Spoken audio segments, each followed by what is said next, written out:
there in the middle of the field through the mountain straight now, going 3 wide. Oh my word, that is probably one of the best shots of the entire season.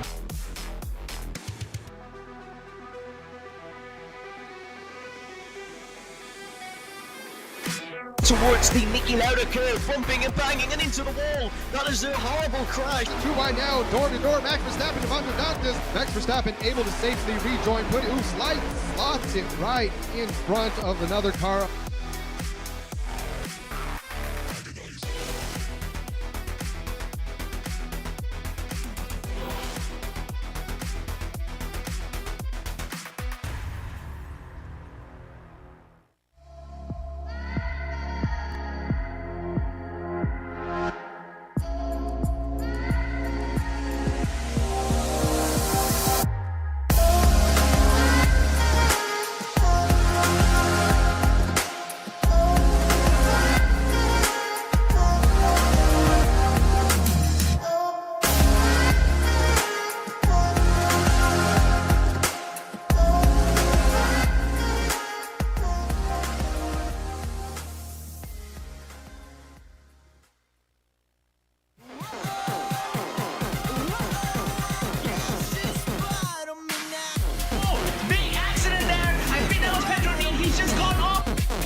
Carousel immediately, he gets punted off. That was Saavedra.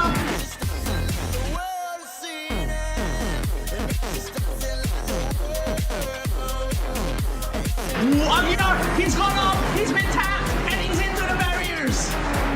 Oh, the rejoin. Oh no. Dean. Oh, Pedro, Dean. Oh, Chris Lalum does have the inside track for the Swiss left. If he's able to make that pass happen, he might be able to cut away Victorino. He does make that pass, and he makes it clean as they come into the right hand. And this is it. Chris Lalum seizes the opportunity and makes it. And just as the end, the rain comes to put a pin onto the end of the race, and Chris Lalum takes it.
Miranda Pedro Zuba into the wall.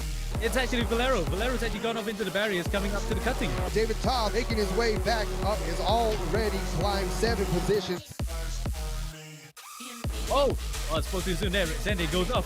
So right now, this is going to be where it's going to get shaken up. David Todd passes them while they are in the pit through the mountain straight now, going 3 wide. Oh my word, that is probably one of the best shows of the entire season. So we have 3-way battle going to the most dangerous turn of the mountain. Up the mountain, we have contact right there. These guys going absolutely crazy. It's going to come down to the final corner, Murray's corner. Who is going to have to leave? We may have a drag race to the finish line on our hands, folks. You see David Todd right now going into the pit lane.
racing for heat number 1 here in Austria. Over AMX20 in towards the Niki Lauda curve, bumping and banging and into the wall. That is a horrible crash. That's a huge lunge from Gaston Kallavi, and he's made contact with, I believe, wow, it's a chaotic moment here. No slipstream in front for either car, and you can just see Petra Silva pushing Florian Lamigra right over. Here we go then, Valeri, he looks left, he looks right, he's going to choose the right hand side, which is the inside going 8 to 10-3. Here it is. This is the crucial moment in this race. It's looking like it's only going one way. David Dott is going to take the race lead. Heading into the second half of the season, the Hungarian of David Dott has driven a masterclass here with the early pit stop. Not the ideal strategy, but an ideal race winner and an excellent performance.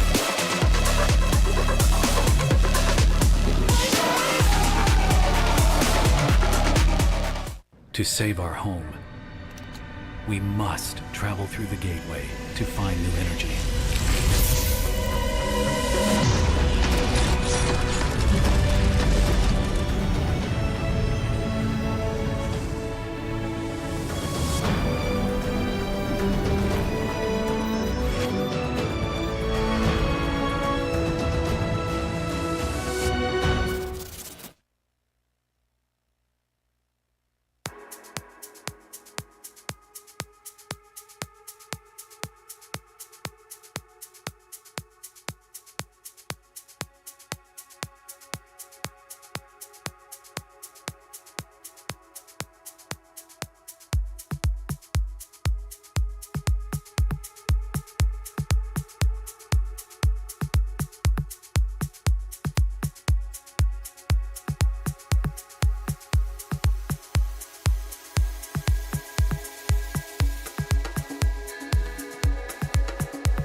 Welcome folks back to AMX, and we are stateside tonight here for this evening's action.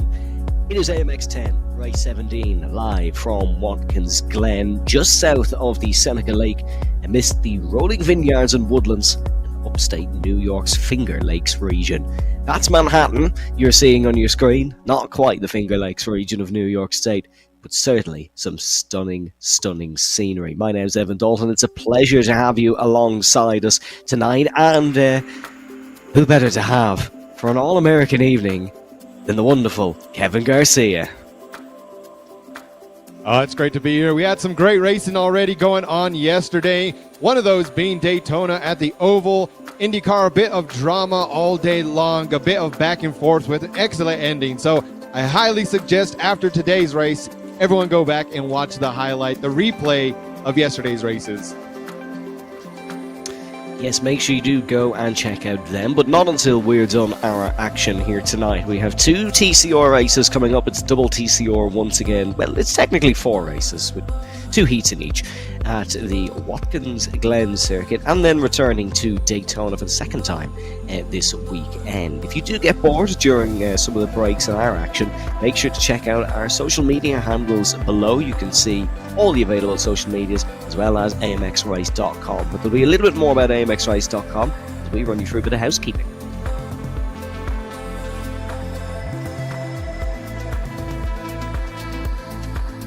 So the AMX Sim Racing World Championship Season 6 started on September 7th and it'll be running for just over 2 months until November 17th. The season prize pool, $11,000, and of course some fabulous next level racing gear. We have the most races in a year and a fabulous variety of car and track combinations. This is AMX10, of course, here this evening, folks, so we will have a 20-minute qualifier, followed by a top 15 reverse grid. Heat 1 then will be 30 minutes, then we will reverse the grid once again, and we will have a 30-minute Heat 2, and prize amounts for every standing are the same for every position.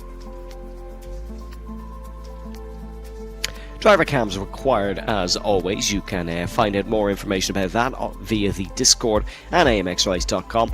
Balances over $100 are paid out each month, and of course we race on Saturdays and Sundays. We'll run you through those times in a couple of moments, but if you do want to race, you can at that very same website, amxrace.com.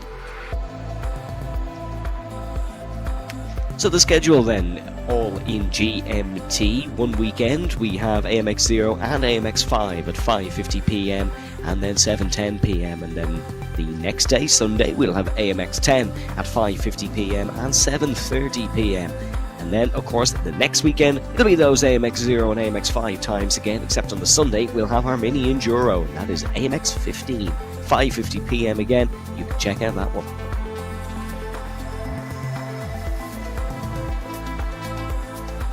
The race prize pool then for this AMX 10 championship, it is equal prize amounts for every session, bar the fastest lap of course. $15 if you are our BenQ session winner, whether that be pole position, the winner of heat number 1, or the winner of heat number 2. It then goes down as follows: 10, 9, 8, 7, 6, 5, 454, 353, 252, 151. And then in the heats, $2 for the fastest lap. The minimum road iRacing needed for this championship, $3,000. That's because there's a whopping $500 that can be handed out per race.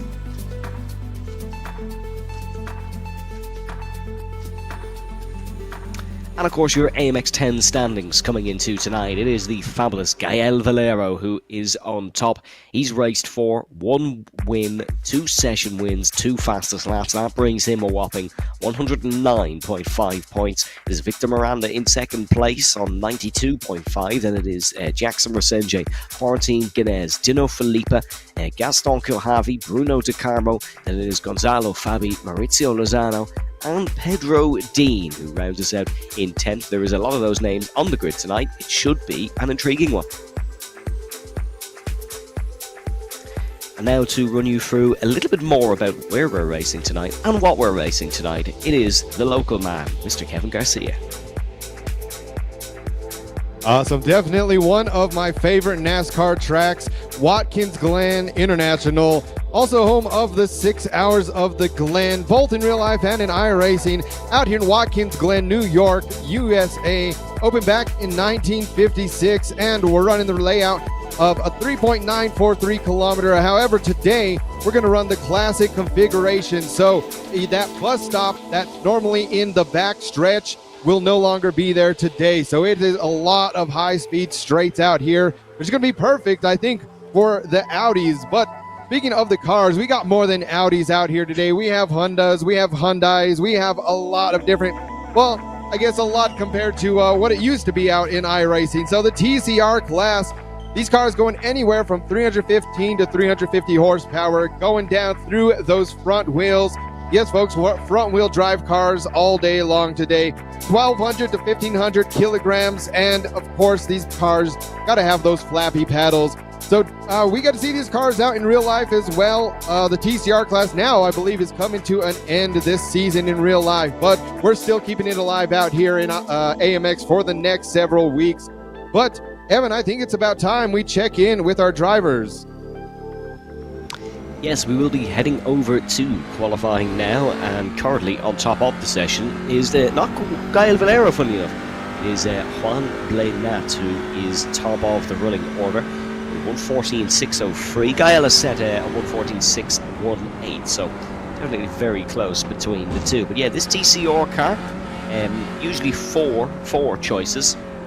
However, only 2 on display here tonight in Watkins Glen. Drivers are allowed to change cars between now and Daytona, so might get a little bit of a change, but yeah, it is a predominantly Audi grid here tonight, or Audi, or whatever way you might pronounce it. But yeah, top 10 are all that German manufacturer, and that is the Audi RS3 LMS. It is actually the oldest TCR car on iRacing, has a 2-litre turbocharged motor and has a DSG gearbox. It's actually the only TCR car that does not have a clutch, but it doesn't suffer on its race starts because all TCR cars have launch control. It is rear-wheel driven, which helps it, of course, feel more natural for other sports car drivers. There's one very quick sports car driver in the bottom left of your screen now, but because of the nature of this car, how it's so different to the others, it allows those sports car drivers to sort of just transfer into these much easier, and that of course helps us with our grid sizes here at AMX. It's a very short gear ratio as well. That makes it faster from a standing start, and it has the highest top speed of the field. So there's a lot pointing in the right direction for those who have chosen this car. Yeah, I definitely have to agree. This car is going to shine out here today. Like we got to see a couple weeks ago out at Mugello, just once these cars hit the straights, they just take off like a rocket. So absolutely, that, you know, a lot of these drivers, I think, learned that because I believe Gael Valero was the only person in the Audi out there at Mugello last time, and it definitely paid off big time for him. Once he hit those straights, he just started leaving the rest of the pack. And now we can see on board there, just bypassing the bus stop chicane. So these cars are really going to have to get used to it.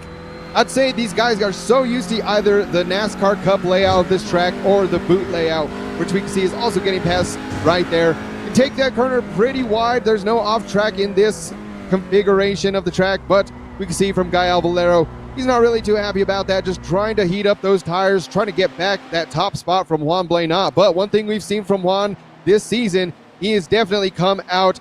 So it should be interesting to see later on where these guys fall in the standings. Of course, Gael Valero doing a great job. Juan Blanat. I mean, I still think this early on in the season, it's anyone's game, Evan.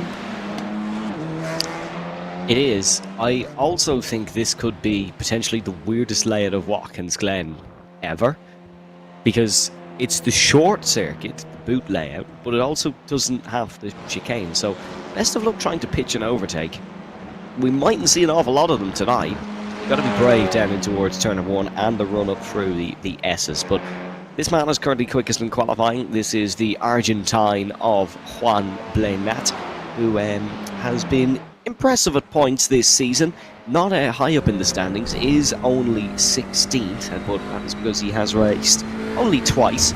You expect to see him dominate or see him up near the top this evening, but only the 8, well, usually the 8 corners on this layout, but not, of course, because we are skipping the bus stop. But this is down towards the first corner. I'm going to rotate and use as much curves as possible out on the exit of the corner, down towards turn number 2, the S's. And this is uphill here. You want to hold your upshift for as long as possible until you reach the crest of the hill out here.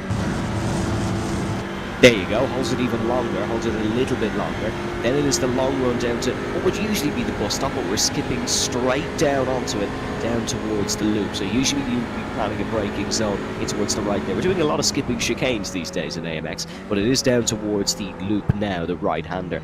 Usually you try to drift out of this corner, but you want to keep it as close into that inside curve as possible and then drift out. You can see very wide on exit. That's a NASCAR line if I've ever seen one from Juan Blanat, but he's going to continue on down towards turn number 6 and 7, I think, on this variation. There's not an improvement on his time, so he pulls to the left-hand side.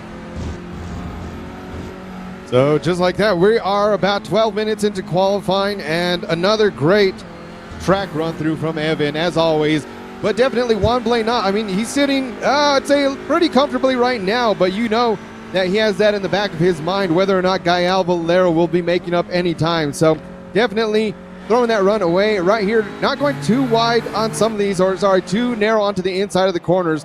Again, just these cars being front-wheel drive. I think at a track like this today, in today's layout, not having that bus stop chicane on the back straight is really gonna, I'd say, leave only pretty much 2 big opportunities, and it's going to be a lot of these guys. Who is going to be braver on the brakes? Who is going to be braking a lot later? So I think going into turn 1 and as well as coming off the back straight, that's really where we can expect to see a lot of action happening. I can also assure you that Daytona's lap guide will be a lot more interesting. There's a lot more to talk about. Pedro Dean in second position. It is currently Juan Plainat, Pedro Dean, then Gael Valero. Roman Pascucci is in fourth with Diogo Villarreal in fifth. And it is Resenje, Colhavi, De Carmo, Mora, Freezer, Lozano, Wichbitsky, Dantas and Ruben Lorente rounds out the order. Bit of slipstreaming action here down towards the right-hander, and you can see the Audi just tucking into the slipstream of the car in front. I do believe that is Guy, or no, probably not Guy Valero if it has an SART livery on it, but down towards the right-hander nonetheless. Dean is utilising this slipstream well, and I suppose slipstreaming action might be a bit of a big talking point tonight, Kevin, given the lack of corners.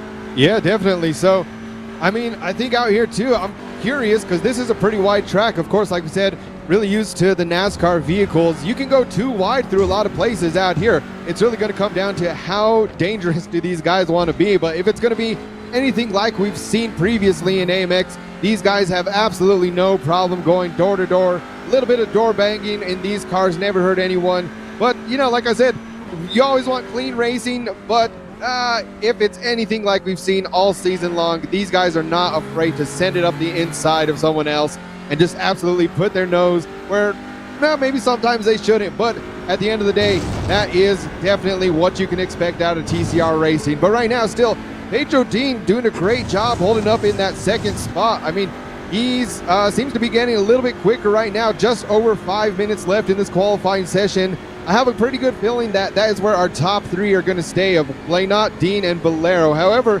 there's a few other quick drivers in the middle of the pack that might be getting up in that top three spot. Yes, we will have to see how the final runs play out here. Only 1 minute 14 laps, so you could still get a couple more laps in this session, just like we're seeing the number 48 of Pedro Dean do. A couple more improvements around the field. Wichbitsky is up to 9th position now. He has jumped ahead of Roberto Freezer, who's down to 10th position. And then Pedro Mora obviously down to 11. Slowest to the field so far is Ruben Lorente Jr., but we imagine he'll be jumping up the order fairly soon. He is quite good in these TCR cars, is Ruben, so it'll be interesting to see what he can do. Here's Roman Pascucci, who is rounding through the loop and through one of the final corners. Roman Pascucci had a very good NASCAR season in AMX. I think it was, season 4 when we did the AMX NASCAR. He was definitely up there. Took a win at Daytona, actually, in that NASCAR series. So it'll be really interesting to see, is he proficient around this circuit, given, of course, its links to NASCAR. Not quite going bowling today, but certainly Pascucci can utilise, I'm not going to say local knowledge, because he is Argentinian, but he would have similar knowledge to a local around this track. And there's a couple drivers now that I know some people were kind of hoping or expecting to possibly show up. That'd be either Corentin Guinez or Kieran Harrison. I think this may be one of the few races that neither of them have been in. Of course, those two, it seems like every time that they get in here, they are at the top of the charts. So, again, there's a lot of stuff going on. I know just recently this weekend as well, we had the iRacing Bathurst 1000, which AMX is going to be having our own, not quite 1,000-kilometer race, but we're going to be having part of our AMX 15 race coming up next weekend. We're going to be heading it out to the mountain in the V8 supercars, so that is definitely going to be one. I mean, I'm curious to see exactly what happens. Anytime we see the V8 supercars at Bathurst, whether in real life or in iRacing, it is always a good show. But back to what's going on here, like we said, it's definitely a big contrast from Watkins Glen to Daytona. Both of them some of the biggest NASCAR tracks in the world. I say in the world because, I mean, technically you normally would just say in the USA, but I know now they have the Welland Series over in Europe is now that's starting to gain a bit more traction. So we might have to, if we do ever bring back NASCAR, Evan, we might have to include some more road tracks like that. Yes, definitely. NASCARs around some European circuits would be very intriguing. And by European circuits, I mean Avis or the Norris Ring, stuff like that, where we would probably have more DNFs than we would have finishers, but it would be exciting nonetheless. But yeah, big history here in Watkins Glen. The circuit first opened in 1956, of course, to host auto races. that were previously held on public roads. Just like 90% of your circuits in the world, they have the same origin story. The circuit layout here, though, funnily enough, has actually remained relatively the same, especially since 1971, where there was minor modifications made after a couple of bad crashes. The original course was actually 6.8 miles in duration, and it is actually listed in the New York State Register and National Register of Historic Places, so definitely a bit of recognition. And I'm just having a look at the top. Juan Blanat and Gael Valero are separated by 1,000th of a second. Man, that's just absolutely mind-blowing. If it's going to be anything like yesterday's races, I really hope we get to see another photo finish. We got to see that twice at Daytona yesterday in both heat number 1 and heat number 2. It came down to the very end, but that a lot of times seems to be what we're expecting more and more in oval racing, both in NASCAR and IndyCar, just these super close battles down to the final lap. So I'm hoping we get more of that coming out here today. And another interesting fact that NASCAR, although they have ran this circuit for quite a while, didn't acquire the circuit, so they didn't purchase it until 2019. So they've been running it for quite a few years, but it's only been about 5 years that this has officially been owned by NASCAR. A lot of people, they have their opinions, a lot of NASCAR fans, on how much NASCAR, how many tracks they should own, how much they should, but that's an entirely different conversation for another time. Right now we are just about 30 seconds left in this qualifying session, and it does look like it is going to be Juan Blanat or Gael Valero. Again, Gael Valero right now trying to just improve, like you said, has 1,000th of a second to improve to tie it with Juan Blanat. So here he comes around with about 20 seconds left. We might see he barely has enough time to get it done. Let's ride on board with Gael Valero. Let's have a look then. Any improvement is good enough for pole position for the Frenchman, and he would become your BenQ session winner. He's not improving on this lap, though, unless he feels he has enough in the final sector. Rounding for the final corner. No, not going to make the line. Disappointingly for Gael Valero, he will not cross the line and take pole position, and he will have to settle for second as we take another look at New York City, the Big Apple. I've been there twice, actually. Equally as fabulous anytime you go, so make sure you actually no, this is not going to become an advertisement for the New York Tourism Board, but your BenQ session winner is Juan Blanat, who actually improved at the end himself, so he increased the margin further. Gael Valero in second, Pedro Dean in third, Roman Pascucci in fourth, Diogo Villarreal in fifth, and Jackson Mersenje, Gaston Kilhavi, Maurizio Lozano, Bruno De Carmo, and Nikodem Wierzbicki. Then it is Roberto Frizer, then it is Ruben Lorente Jr., Evandro Dantas, and Pedro Mora. Some great results there, Kevin. Yeah, definitely. I mean, just looking less than half a second between most of the drivers. Again, we have about 14 guys out on the grid right now, so it's going to be plenty enough for all of them to make that reverse grid.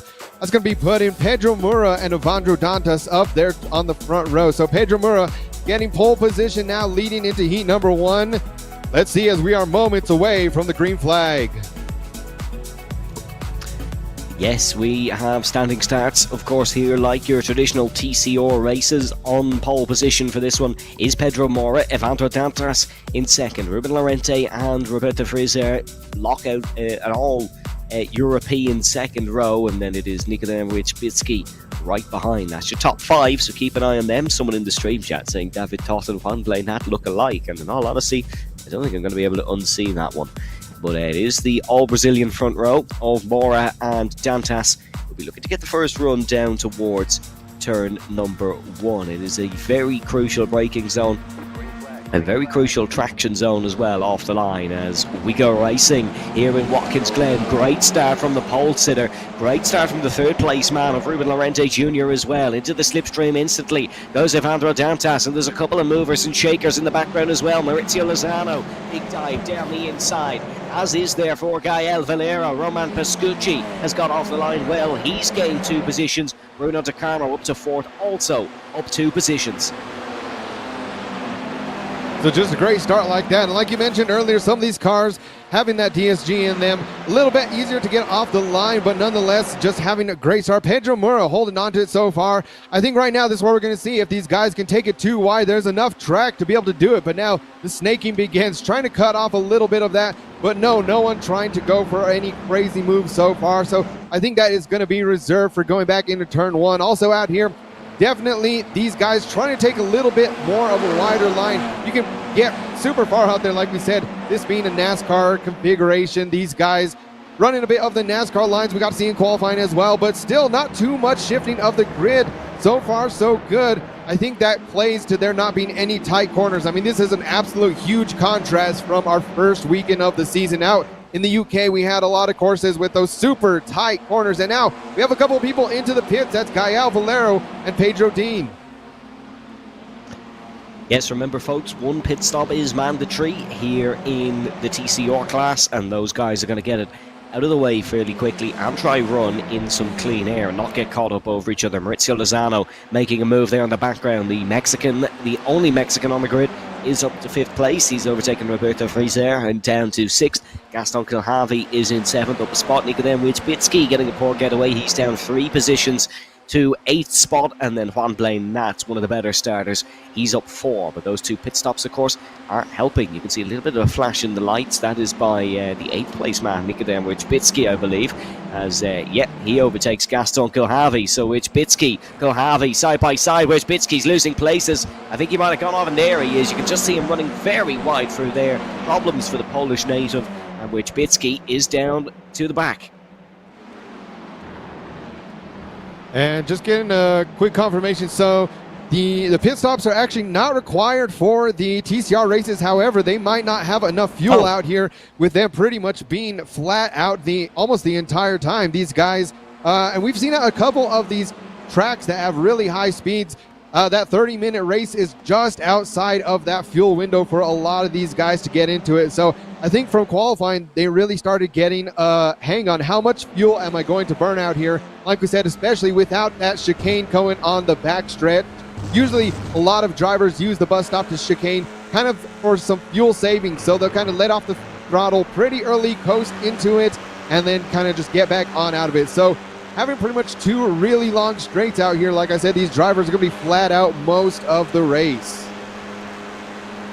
Oh, look at this. Look at this from Bruno De Carmo. He's gone from 3rd to 1st in towards the hairpin. Excellent move. Ruben Lorente as well is trying to follow suit. Now it is 2 Brazilians still side by side at the front, but it's not Evandro Dantas this time. It is Bruno De Carmo and Pedro Mora. Bruno De Carmo, of course, in that Delente livery that you can see at the front of the grid, sporting that in every car he races. The number 10 of Pedro Mora as well, diving down the inside. Ruben Lorente just been pushed wide, and there we go. High speed crash for Pedro Mora.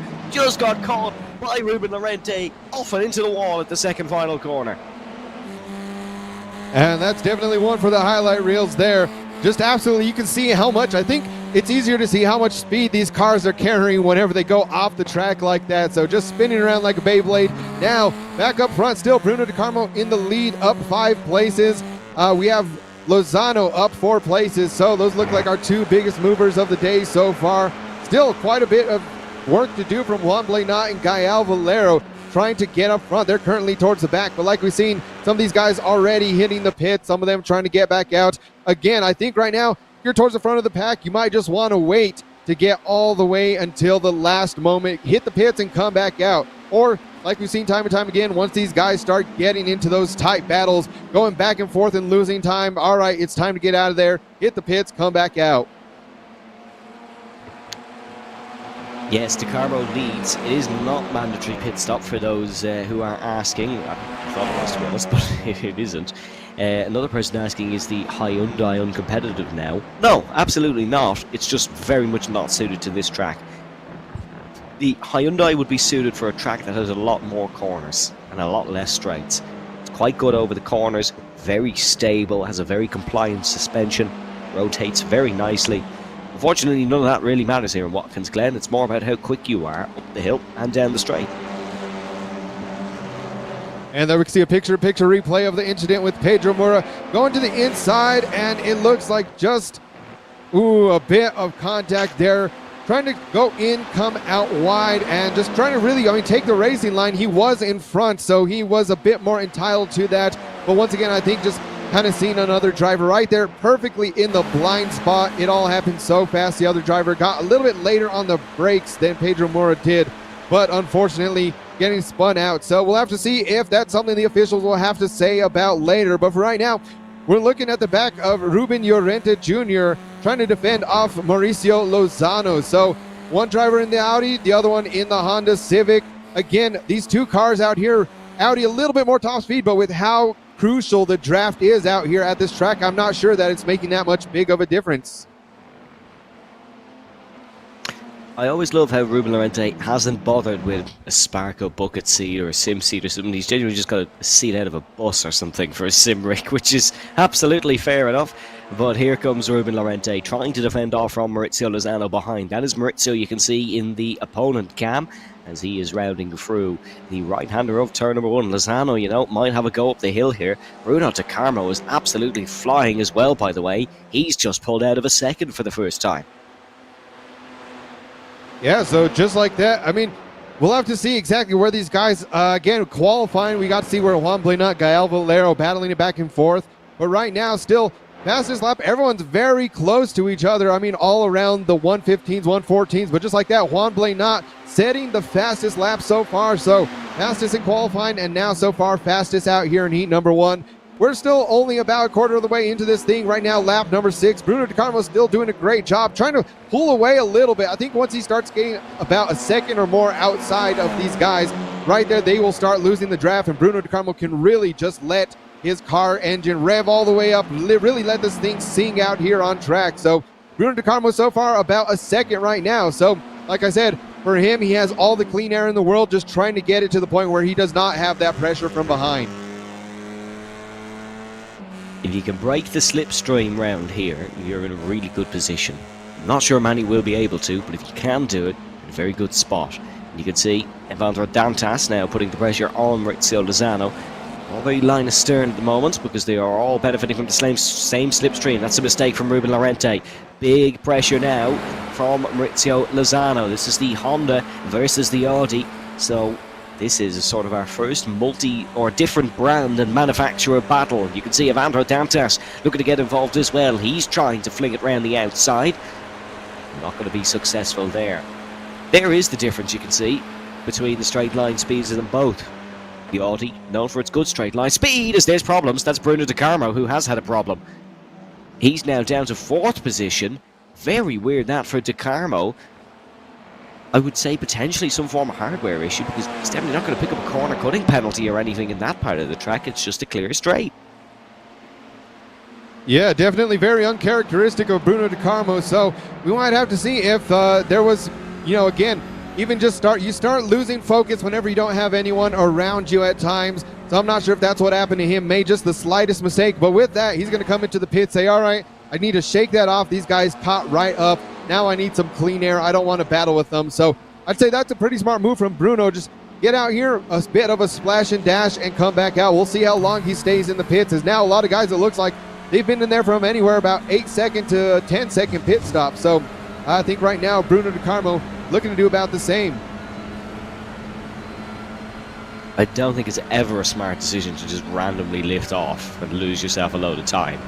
I'm convinced there's a problem or something for De Carmo, because it's very uncharacteristic of him. Here is Maurizio Lozano looking for the move on Ruben Llorente in towards the right-hander, and no, not going to be able to make the move. This is a comment coming in from who I believe is Gerard Sedeni, saying, why are they pitting? And he would obviously know a little bit more than us, because he's driven probably this car and track combination. He's not convinced that these drivers need a pit stop. We don't have a measure on what fuel is in each car, Kevin, but I wonder, will a no stopper potentially be possible? Yeah, again, I think that's whenever we see the likes of, I think we've had Quentin Guinez, I know I bring him up, and Kieran Harrison earlier, but those two guys know these cars like the back of their hands. I know they do a lot of setup work as well for some of these other places. But just knowing this car inside and out is definitely going to help. How much can you fuel save versus how much can you push it? I think a lot of these guys out here today are definitely just pushing it all the way around. But we've seen that in the first couple of rounds out here for AMX 10, that some of those guys at that 30-minute mark, you're really riding the line between, can you just squeeze it out enough? I know we got to see Aaron Vasquez earlier in the season, when, of course, our inaugural race when we were out in the UK. These guys just barely being able to get by. So I think out here not quite knowing, especially in this configuration of the track, how much they can fuel save. Like I said, usually a lot of those drivers use that bus stop to chicane to kind of fuel save a bit in no matter really what any car that they are in. So without having that, they have to just push it, or else they're going to know someone else is going to take advantage of that draft and they're going to get passed. So I think right now, definitely the pit stop, probably not going to be the smartest idea to try to push it for anyone to get all 24 laps in the bag on one tank of fuel. Bruno De Camaro is back out on circuit now, so he is in 9th position, ahead of Ivanto Avantas. They've both come into the pit lane, so Bruno hasn't lost that much. My theory could be incorrect, but him having some sort of issue. As we will see these guys round through turn number 1 once again, where hopefully once they all do complete their pit stops, we get a little bit more battling.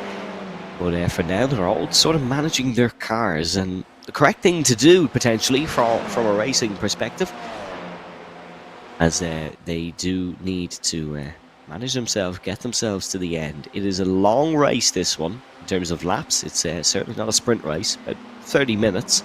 So you got to be there at the end to win the race. Absolutely, and speaking of TCR races, we got a doubleheader coming up today. First out here at Watkins Glen, and next we're going to be heading it over to the Daytona International Speedway. Of course, we're going to be heading it onto the road course. Not going to be doing any crazy oval racing with these cars, although that would be a sight to see. Don't know how interesting that would be. Hey, throw in a TCR vehicle onto an oval, but who knows, that might be something to experiment with later on. But for right now, still seeing the battle going on. Currently, Diego Villarreal going up. We have Roberto Frizzera heading into the pits. So one of these guys that kind of came out of nowhere, hopped in with AMX, and has now been doing pretty decent. We got to see him yesterday out there for the oval races. Definitely seems a bit comfortable, kind of no matter what vehicle he's been in so far. And that's one thing we love to see a lot of these guys out in AMX. No matter what we are racing, there are quite a few that will hop in there no matter what.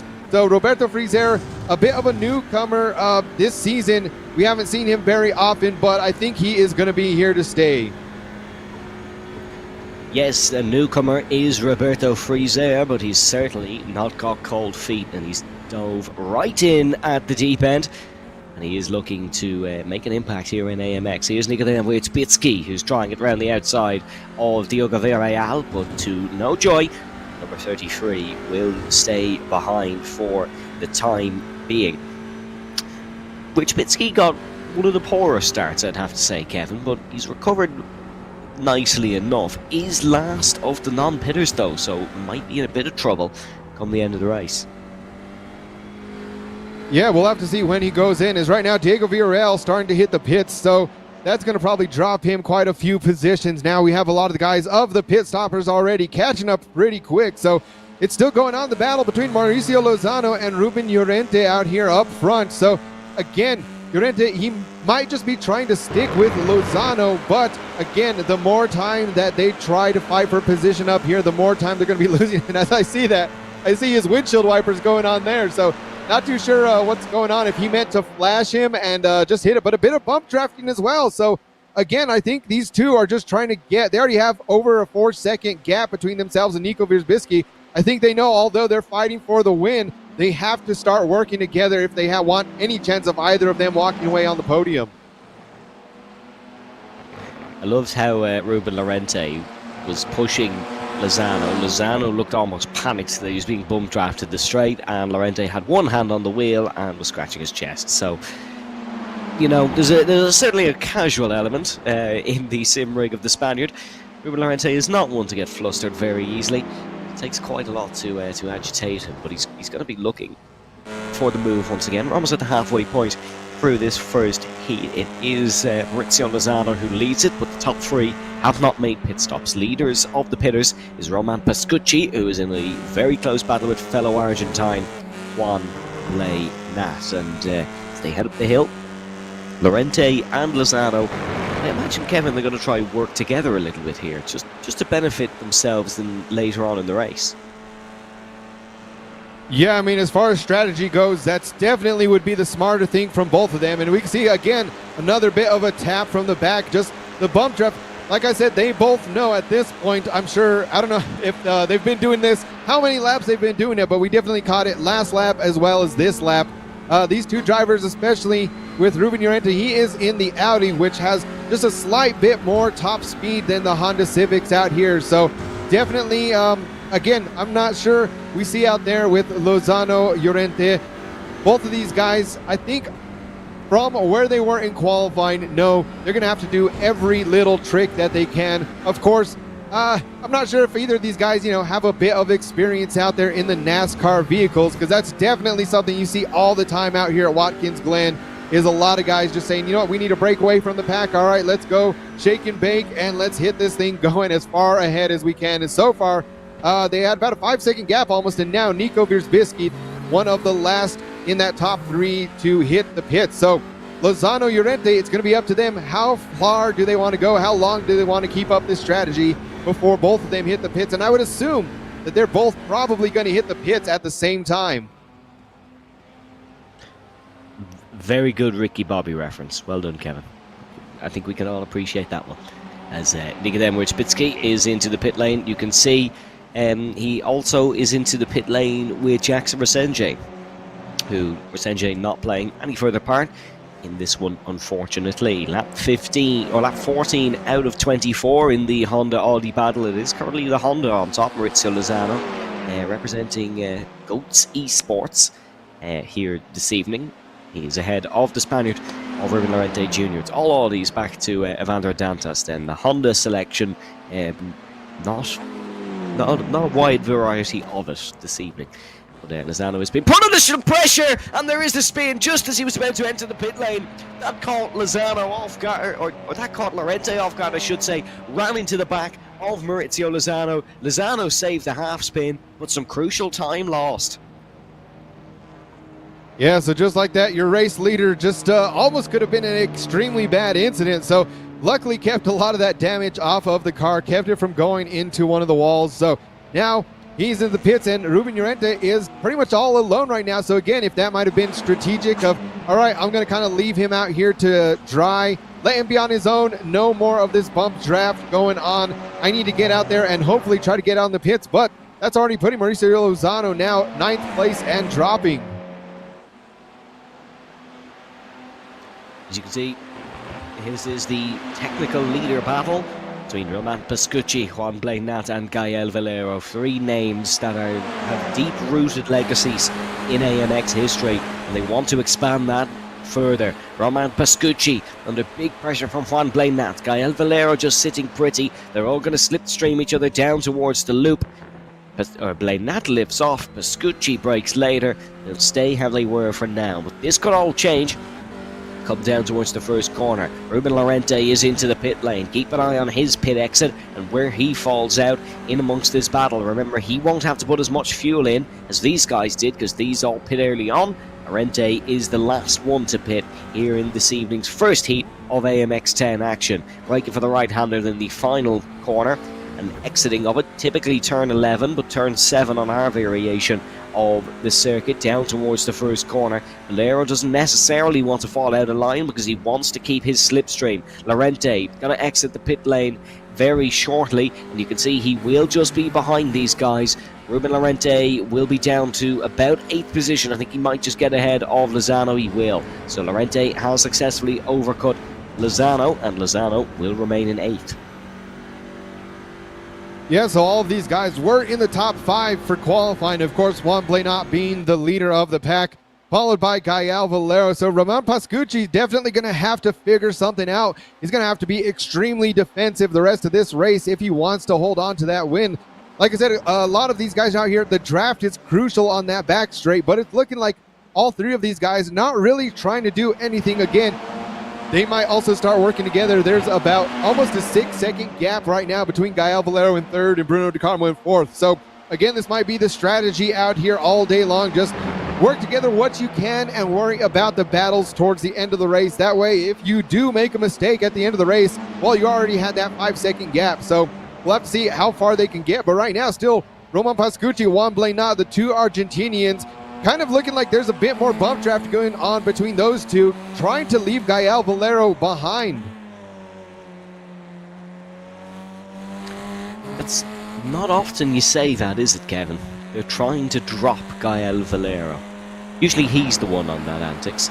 These three have had a cracking race. Pascucci is up 10 positions, Blanat is up 12, and Valero is up 10. Bruno De Carmo has had a good start to the race as well, but needs to recover. Lap 17 to 24. Is this a manoeuvre about to be made by Juan Blanat? Looking to pull out a line, but once you pull out a line, you do lose a lot of straight line speed. There's a couple of Delente cars in the background going side by side. There'll be no move for the race lead. However, Pedro Dean is going to manage to overtake Bruno De Carmo, and De Carmo's lost 2 positions in towards the loop. He's fallen behind Gaston Kilhavy as well. They run all the way wide here on lap 17.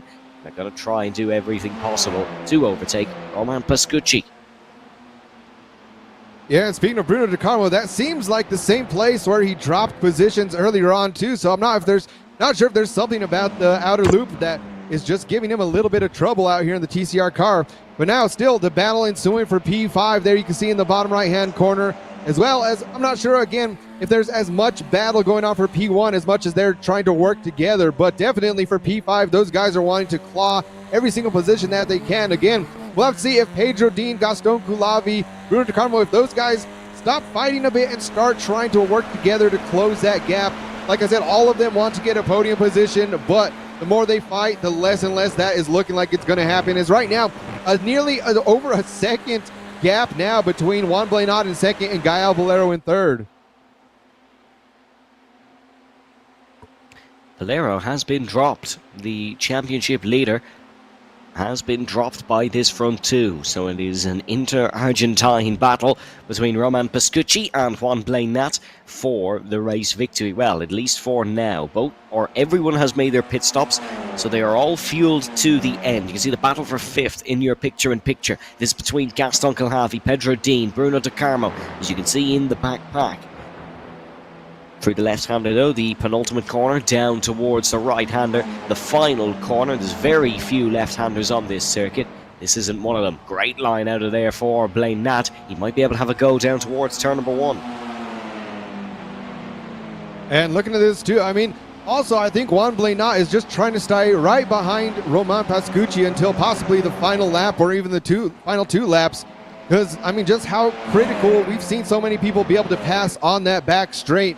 I think he's just going to try and hang on to the bumper and go for that last lap move. It's a bit risky, but definitely if he's feeling confident in it, as we've seen every single time they come onto the back straight, he is right on the rear bumper. So definitely going to be interesting coming up those last couple of laps. Right now we're on lap number 19 of 24, and the gap is still growing bigger. And there we see it.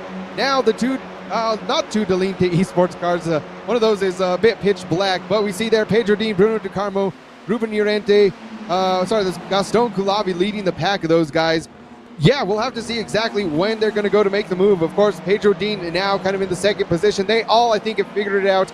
As much of a train that we can get into, the better. But there's going to be a few of these guys just trying to inch away, get ahead in the points. And now you see a bit of peaking. I think these guys really just trying to go for the mind punt between how much do we work together and how much do I try to be aggressive and take a position. Yes, because you don't want to fall out of the slipstream train. Then you'll drop back a handful of spots. If one of these guys was to start attacking, he'd probably gain more than one spot. So you don't want to fall out of line and just lose a lot of time here. But Pedro Dean is looking to attack Gaston Kilhavy in front, and you can see just bump drafting him down the back straight here at Watkins Glen International. The circuit was renamed Watkins Glen International, of course, in 1983 due to its prestige. We're seeing some prestigious overtakes on display tonight. A little bit of nudging between the two. Pedro Dean looking to just continue his run for the corner. Bruno De Carmo, though, was able to get in front. They run very wide on the exit of the loop. Kilhavy survives. So just like that, we can already see these guys starting to feel the pressure, starting to see, okay, where exactly can they make that move stick? Bruno De Carmo doing a great job of doing just that, but still, Gaston Culavi leading that, is now to the outside. Diego Villarreal there going over. Man, that's a dangerous place to go through the final turnout here. Watkins Glen holding on to the outside because it's very easy to just slip up going into that wall. So great job for Diego Villarreal to be able to hold on to that outside line and not put it into the wall. So he's looking like he's feeling very comfortable out here today. He just keeps getting position after position. We'll have to keep an eye out on him to see what he can do out in heat number 2. But for right now, he's taking those very opportunistic moves and starting to climb up just a bit. So like we said, right now, has to still overtake Pedro Dean, get up to Bruno De Carmo, all the way up to Gaston Culavi, but there's still about a 6-second gap. So I'd say for our top 3, it is very looking like it might be those top 3 on the podium out here in heat number 1. What order will they be in? That's what's yet to be determined between Roman Pascucci and Juan Blainat. And what order will the remaining of the runners be? Because Gaston Culavi's done an unbelievable job to keep Bruno De Carmo behind, but how long can he keep him behind? Pedro Dean is lurking, he is waiting. Diego Villarreal is just looking for his time to strike, and then they fall a little bit further back, but it's still open for anyone. It's open for any interpretation here at Watkins Glen. The top 2 are lapping almost identical. Their last few laps have all been within 1/10 of a second of each other. Bruno De Carmo, though, slightly quicker than Culavi the last time round. Diego Villarreal quicker than them all in front, so he might have a part to play in this. Here comes Bruno De Carmo, exit at turn number 2, very nice indeed. He wants to hold this gear for as long as possible up the hill, trying to time his upshift nicely as they reach the crest. Now up to 6th gear, full power. He's putting it all to use. And just like that, so Bruno De Carmo last time around made a great move, but I think again right now just trying to work a little bit with Gaston Culavi. Again, I think trying to force the mistake here, that way he can get in front, but also Bruno De Carmo has been in this position plenty of times before where he knows if I pass that draft, he just might pass me back. So again, we might see the move going on both up front between Juan Blainat and Roman Pascucci, as well as the battle going on right now for P number 4. Bruno De Carmo might be waiting until the final lap to really just slingshot around, try to dive to the inside, like we've seen earlier on, having a little bit of trouble out there on the outer loop. So like we said right now, the penultimate lap, lap number 23 of 24 out here at Watkins Glen, and things are about to heat up. Still no one really going for the moves though. They're all just watching and waiting. They're trying to wait for the last lap, because then that gives the driver who has been overtaken no time to fight back. Ironically enough, it is 2 Argentines who are looking to keep everybody back. Pascucci in the battle for 1st, Culavi in the battle for 4th. And if you want to check out the live timing, folks, you can do on the QR code at the right hand of your screen. Here comes Bruno De Carmo. He's really looking for this one, as is Pedro Dean. They're going to try and maneuver down towards the right hander, and that is Diego Villarreal looking to get involved as well, representing the SART racing team, of course. No move on for Bruno De Carmo though. Yeah, so right here, like you said, probably going to be waiting all the way until the final lap. And speaking of the final lap, the leaders are about to be crossing, so the checkered flag, or sorry, the white flag is about to come out for these drivers up front. And we'll have to see the battle ensuing now for P4, the battle going on for P1. I mean, Juan Blainat, we know he has the pace over Roman Pascucci from what we've got to see in qualifying, as well as right now setting some blazing lap time. So here we go, folks. The white flag is out. These drivers, it is now or never if they want to make the move. Yes, it is. Juan Blainat only a 10.5 behind Roman Pascucci in the battle for the race lead. Might be good for Blainat, who is gaining, and here they go. Up the hill they go. Blainat is right on the heels of his fellow countryman, Roman Pascucci, down towards the loop here, the right-hander for the final time. There's not an awful lot of overtaking places left. You've got to get brave on the brakes and try dive it for the inside. Pascucci survives down towards the right-hander. Blainat still all good as well. now. It's looking like Gaston Kilhavy is going to survive in the battle for fourth, or is he? Bruno De Carmo pulls to the inside, and there's contact made, and Kilhavy's in a half spin. He's had a slide, and off and into the wall. De Carmo does get through, but in the battle for the race lead, is it close enough between Roman Pascucci and Juan Blanat? Unless it all goes wrong for Pascucci, I think he could be okay here, heading for the final corner. It will be Roman Pascucci that wins Heat 1 here this evening in AMX 10 Race 17. In the battle for fourth, though, controversially, it will be Bruno De Carmo that comes home in fourth after late race contact with Gaston Kilhavy. Yeah, again, we might have to get a replay of that later on. Again, we do have the racing stewards out here, so if there's any protest by that, I mean, again, just I'm sure both of those drivers probably going to watch the replay later on. I know a lot of these guys out here try to be good sportsmanship, but whenever points are on the line, you try to take every single bit of the inch of the track that you can out here, really, and just, like we said, kind of expected to see out in the TCR vehicles quite a bit of contact. Of course, we'll probably see a bit more going on later on at Daytona compared to the layout at Watkins Glen. But back to that, Evan, our BenQ session winner, Roman Pascucci. Yes, it is Roman Pascucci who will take the prize for AMX 10 Race 17 Heat number 1. Juan Blanat comes home in second. Gael Valero in third, Bruno De Carmo in fourth, ahead of Pedro Dean in fifth, Gil Real in sixth, with Maurizio Lozano finishing in seventh.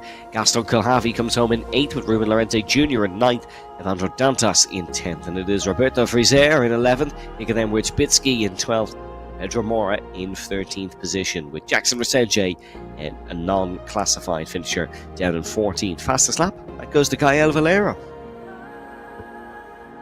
Yeah, so Gael Valero, although he didn't have as much of the draft as what was going on for P1 and P2, he still managed to be setting his own pace out there. So we'll have to see Juan Blanat, Gael Valero. I kind of hope to see those guys start battling it out a little bit more here in Heat 2. And now we are off as the green flag flies. Great start from a lot of the pack. Now we can see towards the middle, these guys already trying to block, be defensive. The number 22 of Diego Villarreal, an amazing start, cutting it to the outside. Like we said, in Heat number 1, we're going to have to keep an eye on Diego Villarreal, and so far, he's already doing an excellent job out here. Now we can see right behind, slotting in behind the number 8 of Mauricio Lozano. Again, Jackson Senje getting a great start. Pedro Muro, Evandro Dantas, the 3 Brazilians now, side by side, Nico Wierzbicki, and now, all the way dropping down. Everyone, a huge crash, guys. This is the big one out here at Watkins Glen. 1, 2, 3, 4, 5, all gone round. Major crash heading up the hill in towards turn number 3. Big damage. Half the grid has gone to the pit lane. There's 6 out on the circuit. There's more than that into the pits. There's now even more. We've 5 survivors from the lap 1 collision. Big accident. And looking at that too, I took my eyes off the screen just to look at the timing for a second, and immediately I just seen the entire thing light up, and just like that. Yeah, definitely, like we said, the big one out here, Watkins Glen today. I mean, we expected contact, but I don't think anyone expected the likes of that, Evan. That's a big one. There is one car not into the pit lane. There is one car not in the pit lane. That is Gaston Kilhavy. The rest of the field, look at this! You'd think the qualifying session or something has just ended. It's like Parc Ferme on a Sunday night. There is one car out on track on lap 2 of a 24-lap race, and that is Gaston Kilhavy. This is bizarre scenes. Yeah, absolutely. I mean, it's hard to call what happens from here, but I mean, Gaston Kilhavy, I know he's trying to think like, what the heck is going on? Am I really the only car out here on track right now? But we'll have to see if he tries to stay out, or if he's also going to hit the pits right now. Just, say, well, everyone else is already going in to get a little bit of fuel. Should I do that, get back out, see where he lands up to? That's the other thing. Of course, we got to see from Gael Valero really trying to be able to set the fast lap, but Gaston Kilhavy, it really comes down to how confident is he in how his pace is going to be out here all by himself, especially, like we said, out in the Audis, seem to be a little bit faster on the straights, but now it's back to the battle going on right here for P4, Juan Blanat, Nico Wierzbicki. So the still only 5 drivers out on the field. Evan, I mean, I don't think we've ever seen this before in AMX. No, we've had some bad crashes. We had a bad one last week in Monza where our car decided it wanted to become a 4-story building. But we've not quite seen something like that. A lot of them are out of the pit lane now, but anyone from Friser downwards is a lap down. So they're technically only completing their first lap of the race, where Gaston Kilhavy is coming round to complete his third. And the top 5 are all still in the race for the race win. They just have to serve their pit stop to get more fuel. And here is Gaston Kilhavy. He's going to be in 4th position here. I think might just get ahead of Nikodem Wierbicki. Might just get ahead of Juan Blenat as well. Side by side up the hill. They might be getting some PTSD from the last time they went side by side up here just on the first lap. But it will be Blenat that comes out on top. And just like that, showing excellent pace. Yeah. Right there, we'll have to see it. The moves now. Nikodem Wierbicki trying to go side by side as well. A bit of side drafting here, and getting really close. These guys almost look like they're thinking about making it 3 wide, but like you said, they don't want another crash to be happening out here. They were lucky enough to survive that first crash. They don't want to be caught up in a second one out here, but still great job side by side between Wierbicki and Gaston Kilhavy. So Juan Blenat doing an excellent job blocking it off, being extremely defensive, but now we'll have to see where these guys it puts them, because they're going to have to start working together out here if they want to catch back up to Pedro Moura and Jackson Asenge. Yes, it is Asenge who leads by 1.5 seconds. He started on the pole. He's still in the race leads. That's the fastest lap as well, 1:15 flat. Pedro Moura in second. Juan Blenat in third, just beats that fastest lap. And then it is Gaston Kilhavy down in fourth with Nikodem Wierbicki in 5th position. The only non-South American in the top 5 is Nikodem, representing us Europeans nicely. Unfortunately, no American drivers out here this evening. I think Kevin would have been rooting for them secretly, but no US drivers out here this evening. Hopefully we can get 1 or 2 for Daytona, which is coming up after this race, of course, folks, so make sure you do stick around for that one.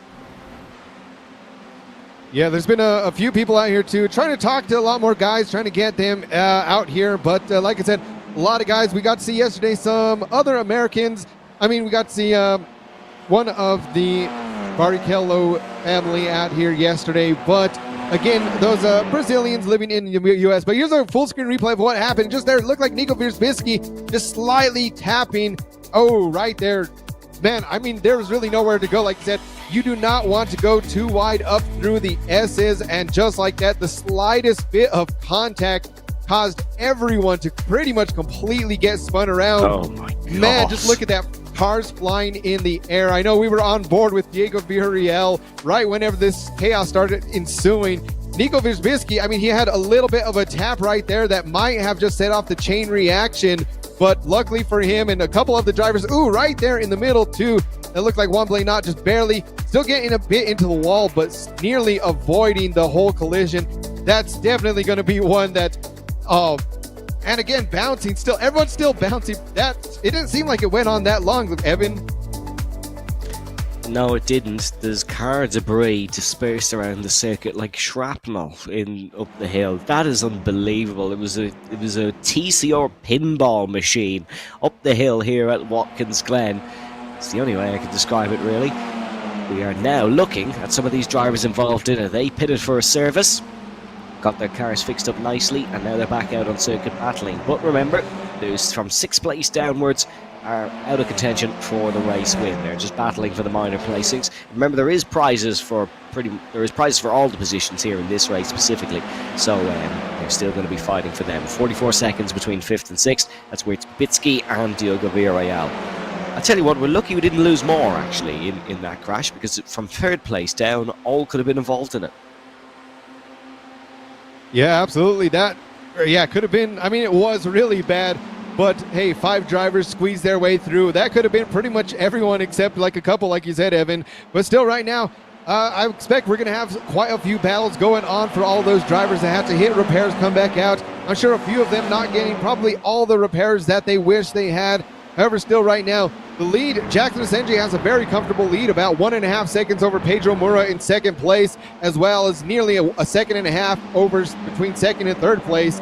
Juan Blenat now sitting in that 3rd place position, still trying to battle off Gaston Kilhavy. So here we go. as we see Kulavi doing a great job earlier on, but like we mentioned, these guys having to work together. Nico Wierzbicki is falling back. It was a three-way battle a couple of laps ago, but like we said, Nico Wierzbicki unfortunately now falling away out of the draft. Yes, here in Watkins Glen, of course, there was a new control tower built in 2000 to house officials and stewards. It's going to be put to some use after that first lap collision. But looking onwards then, this is the battle between Juan Blainat and Gaston Kilhavy, and you can see Kilhavy looking to try and overtake Juan Blainat down in towards the first corner. Gaston Kilhavy, a household name here in AMX. He was sixth overall last season, getting fourth in AMX 5, and of course he was second overall in AMX Season 2, picking up over $1,700. So he is a man who knows how to succeed here at AMX Global, and he's going to be trying to succeed by overtaking Juan Blainat down towards the loop. Tucks into the slipstream of the car in front of him, doesn't dare pull out a line, otherwise you'll lose all that momentum. He will stay behind Blainat for the time being. It is Brazil 1-2, Argentina 3-4. And speaking of guys in the championship, so of course, Gael Valero now looking to have another championship under his belt for AMX.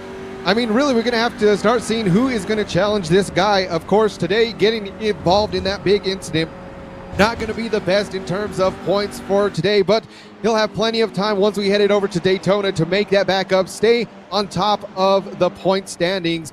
But again, there's quite a few people. I know it came down to the wire last season. We got to see Bruno DeCarmo up there, Jackson is NJ, so he'll delete the esports guys challenging Gael Valero for that top spot. But once again, I think just the consistency of Gael time and time again has shown over the last few seasons. And here we go back on track.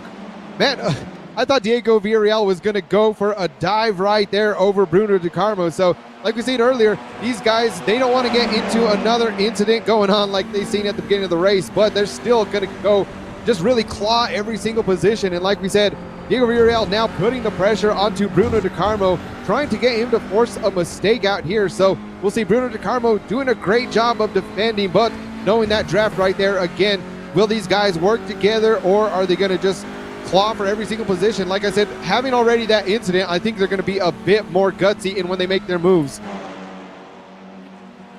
Yes, Diego Villarreal, known for his fantastic beard. Bruno DeCarmo, known for his spiky hair. So an interesting battle, that one, from all aspects of the world. This is the battle for the race lead, though. It's a free car fight. Pedro Mora, Juan Blainat, Gaston Kilhavy. Could get very interesting. Lap 8 of 24 here in AMX10.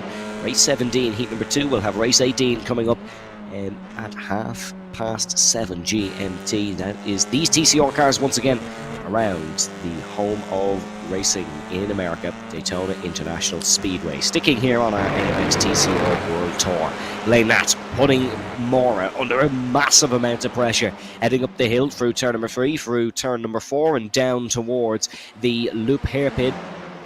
It's an unusual tactic. We are seeing Gaston Kilhavy might look to get involved here as well. Might look to split the two down the middle and potentially go for a double overtake in towards the loop, reaching very top speeds. Mora's going to lose both positions here unless he can fling it around the outside of at least one of the Argentinians. He can't. Juan Blainat leads here at Daytona, but runs, or not Daytona, Watkins Glen, apologies, but runs a little bit wide. Pedro Mora not able to get alongside enough to hang it around the outside through turn number 6.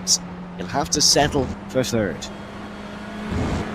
And that was a super close battle going on right there. I mean, it looked like Pedro Mora just so close to being able to reclaim that spot, at least to just get alongside of Gaston Kilhavy. So, like I said, I think right now the two Argentinians might be working together a little bit. We got to see out there in heat number 1, of course, Roman Pascucci and Juan Blainat. I think this time around, it could be Juan Blainat and Gaston Kilhavy kind of working together a little bit. You know, of course, there's a lot of friendly rivalries going on out here, whether or not it's you're on the same team as someone or you're just from the same country. So I think the two Argentinians out here, just from seeing that move that was really going on earlier on. Now, of course, the bump draft coming back into play. Gaston Kilhavy, the same tactics that were going on earlier with Juan Blainat, Roman Pascucci. It is almost a repeat. So, like I said, Pedro Mora now going to do everything he can. He's going to have to really stick onto that rear bumper of Kilhavy like glue if he wants any chance. But knowing that these two guys already trying to block him out like they did on the last lap. That kind of sets the tone for the rest of the race. Of course, we are only 10 laps into heat number 2, and there's already been a vast amount of action going on out here. Of course, since the S's on lap number 1, it has just been, I mean, a lot more action than I think we thought was going to happen for heat 2. Heat number 1 was pretty calm for the most part. Heat number 2, all bets are off. Yes, certainly. The fire was started, and now it is just getting stronger. Juan Blanat, the only man of this top 3 in the 14s. The last lap round, 1:14.8, 1:15 flat for Kulhavi Mora. All of these drivers, of course, have served their pit stops.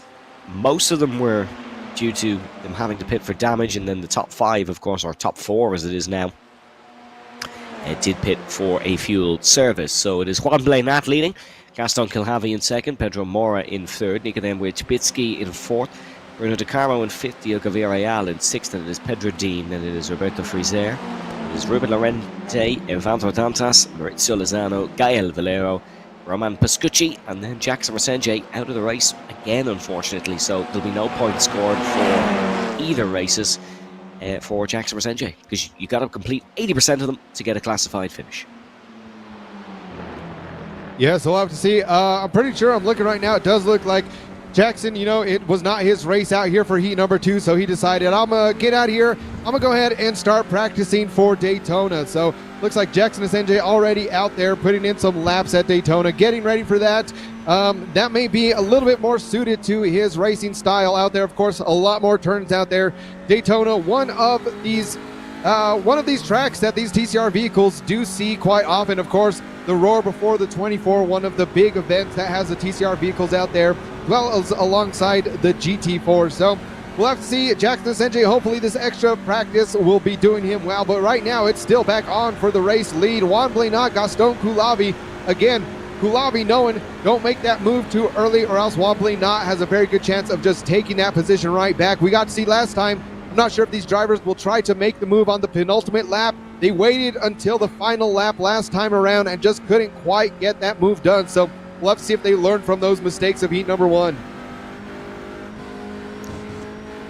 Yeah, but for the time being, Kulhavi and Blanat are going to probably work together here to extend their margin to Pedro Mora in third. If you have any AMX or just generic racing questions, of course, folks, let us know in our stream chat. And speaking of our stream chat, make sure to subscribe to our YouTube and our Twitch pages. We're live over on both now, so make sure you do check out both. And whatever your platform of choice is, contact us. Let us know. Let us know what you're thinking about the race. And if you have any questions for myself and Kevin, Gaston Kulhavi, 2/10 slower than Blanat and Mora on the last lap, so Pedro Mora is not being dropped. He is definitely keeping with these guys. He is not doing a bad job at all. Bruno De Carmo's having a good race as well. 41 seconds it is between Wojcicki, but that was a lot more after the incident. Yeah, so right now still, we'll have to see how far Pedro Mora is about keeping up with these guys. Like I said, usually if you're under a second in the draft, you're still hanging on just barely to that draft. It's really going to be Pedro Mora trying to get onto the brakes a lot later. So again, we'll have to see. Typically out here in these 30-minute TCR races, tire wear doesn't really come out into effect, especially on a track like this where there's a lot of long sweeping corners. Not really too much. I mean, it's more on those left side tires. You know, Watkins Glen, being a NASCAR track, really favors one turn more than the others. I mean, quite until you get to something like the Roval of Charlotte, something a little bit more where you have equal left and right turns. But definitely out here, it is almost all turning right, except for a few instances. But still, now Nico Visbicki a bit in no man's land out here in 4th place. Again, he was one of those drivers that did not end up in the huge crash early on. Had a bit of a tap, but barely squeezed out of it, not getting caught up in the midst of it. But right now still, Juan Blanat, Gaston Kulhavi, these two guys, again, the two Argentinians. We had an Argentine 1 and 2 in heat number 1, and so far it's looking like that might happen again here in heat number 2. It is trending in that direction. Here is Gaston Kulhavi. Bump. A little nudge down the straight. He will remain in the slipstream of Juan Blanat. The tactic is working though. As Pedro Mora is a second outside of them. And in a couple of laps' time, if they keep at this pace, he will no longer receive slipstream. If you missed the start of this race, go back and watch it, folks. That'll explain why all but 4 cars are not a lap down. Very wide for Nikodem Rydzbicki in the background. The Polishman seems to be struggling just a tad here in the TCRs at Watkins Glen. As Kevin said, mostly right turns here, which is quite funny given the stereotype of only turning to the left. Yeah, I mean, hey, NASCAR had to compensate for it somehow, saying, see, these drivers, they can't only turn left, they can turn right sometimes too. But once you start having an equal amount of left and rights, okay, that's when things get interesting. But now, nonetheless, there's plenty of great road drivers that we're seeing. It's becoming more and more common for NASCAR now to try and get more road tracks in there. I think they're really trying to get a lot of these drivers to be a little bit more diverse in terms of at least the real life NASCAR races going on. Of course, we got to see the Chicago Street Course in real life, which started off seemingly enough in NASCAR working with iRacing directly. So that's one of the first times we've got to see a really big development completely be developed with the help of iRacing to help make that real life course come true. So an interesting tidbit there with the partnership between NASCAR and iRacing. Of course, out here too, definitely we'll have to see if more TCR vehicles, you know, typically Hyundai seems to be one of the big players. Honda, of course, now Audi. Not only just iRacing, but to see what's going to happen in the future of TCR vehicles. Being part of the Michelin Pilot Sport Challenge definitely helps with things, but in terms of the global reach of TCR, it should be interesting to see what happens there. But back to what's going on now on track still. The 2 Argentinian drivers up front working together now have about a 2.3 second lead over third place. It is Juan Bladenat who is in the race lead, of course. 12 positions gained for him so far. He is a driver for Rincon Racing, is Juan Bladenat, and he has a couple of session wins in AMX, 3 session wins specifically back in season 4, but was 9th overall last season. He's fond of all things American. He had a win in the Juncos Holliger IndyCar series at Long Beach, so prefers something a little bit more southern, does Juan Bladenat, in terms of his American tracks, but a very quick driver indeed. Actually was 9th overall in season 4 and in season 5, so he's looking to better that a little bit this season. In terms of the AMX10 championship so far, I can report he's not in 9th place, so going nicely. And looking out here too, I mean, usually we just tell a lot of the drivers based on the timing tower as well as their liveries out here. But now, oh, there goes Gael Valero to the inside. So Gael Valero now, Euban Llorente Jr. going to be trying to chase him back. But like we've seen earlier on, Gael Valero setting the fastest lap out in heat number 1 and doing excellent in qualifying. Has quite a bit of pace over a lot of these other drivers. I'm looking at the timing right now. Still about a 1:14.6 seems to be up there for fastest lap so far. So we'll have to see at the end of the race if Gael Valero is going to set fastest lap once again for heat number 2. But right now, still doing a great job. Again, caught up in that incident earlier on. I'm sure he would be towards the front of the pack right now if it weren't for that. One thing I'm going to have to probably ask one of these drivers, you know, I see Diego Villarreal out there as well as Gaston Coulavi, both of them with the SART, but I see one of those SART MC. I'm going to have to ask him what the MC stands for, as well as one of them the blue and white livery, one of them the blue and pink livery. So just a bit of a tangent out there, but I might have to catch up with the drivers after the race, see how they have that split up. But for right now, still, Diego Villarreal putting on the pressure to Pedro Dean, as well as Pedro Dean caught up in the middle of him and Bruno De Carmo. Lap 17 of 24 now. These guys, of course, who we are looking at currently on lap 16 and 24, as they went a lap down due to that big first lap incident. So Juan Bladenat starting lap 18. Apologies, these guys just starting lap 17. As we can see, Diego Villarreal putting Pedro Dean under a huge amount of pressure down towards the right-hander. Is Villarreal going to think twice about the move? He is. He'll stay behind for the time being, and Pedro Dean doesn't have to go elbows out and start defending. So Diego Villarreal just biding his time nicely, just being very patient. Probably does not see any more in this race other than this 6th place in front of him, so he's just going to take his time to get it. Oh well, and 5th for Bruno De Carmo. Yeah, and out here, so I mean, we got to see a bit of oval action going on yesterday, but I know that there has been word from some of these drivers, also seeing them in other series out there as well. Speaking of NASCAR, we were back here a few seasons ago. We had NASCAR, its own class, of course. You know, a lot of back and forth from some of the drivers going on, saying some people want to see that, some people want to see some new things. I know, speaking of new things, here in a couple of weeks, we are actually going to be headed out to the Wild West Motorsports Park in the Pro Truck. So that's going to be one to keep in mind. For a lot of those guys, the Pro 2 lights out at Wild West, one of those combinations. A lot of people kind of get to dip their toes into off-road racing. That tends to be the starting point for them. So make sure to head over to amxrace.com. You can get the full schedule, as well as if you want to get signed up in some of these races. That one's going to be out there for AMX 0. So AMX 0, absolutely free for everyone to join. It's going to be a great time for that. As well as any other races on the calendar. Hey, although you know, we're a few weeks into this thing, might not be fighting for a championship point, but you still may be fighting for great prizes as well. So keep an eye on that. But right now, still, I'm wondering, Evan, what is the strategy between Bruno DeCarmo, Pedro Dean, and Diego Villarreal? I mean, of course, they have been working together a bit, and I know I sound like a broken record, but that's just kind of what you have to do out here at Watkins Glen. At what point do you think one of these drivers is really going to make the move? In all honesty, I don't think they are. I don't think they are going to make the move. Overtaking is very difficult tonight, and we're not seeing an awful lot of movement. I'm not too sure that they will be able to make the move unless Valero and Villarreal, unless Villarreal and Dean start working together to re-overtake Carmo. But in all honesty, I'm not sure. It's just not been a successful endeavour so far. This is a great run actually from Villarreal, and might completely shut me up.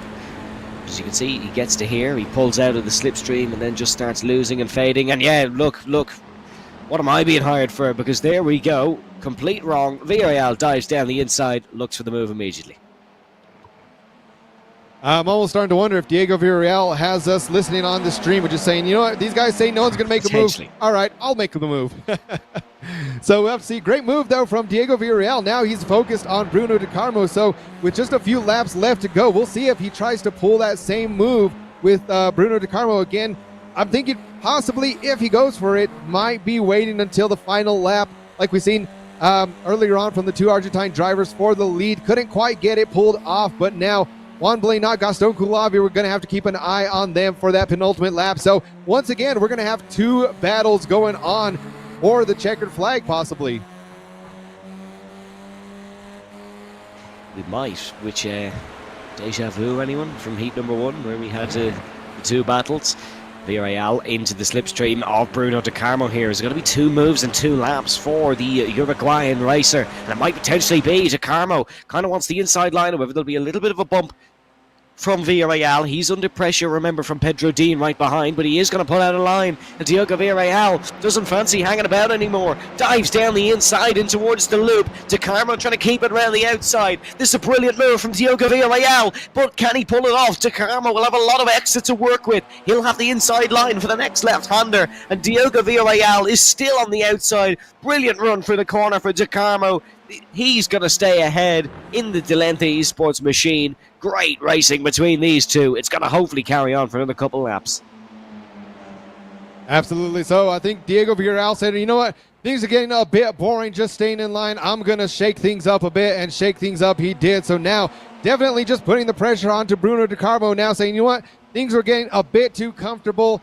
Not anymore, as now we are on lap number 21 of 24 out here. So I think we'll have to keep an eye on Diego Villarreal. Is he going to go for that move again? It seems like he's just trying to get to the front of the pack, possibly just try to run defense the rest of the race if he's able to get past Bruno DeCarmo, but he's still going to have to get past him. And I think right now he may also have been doing that just to test, okay, how much of a run do I really need? As he's getting sucked in by the draft, here he goes. Now Bruno DeCarmo taking the defensive line. He knows it is coming again, so immediately Bruno DeCarmo holding that inside line, but now side by side as they're going.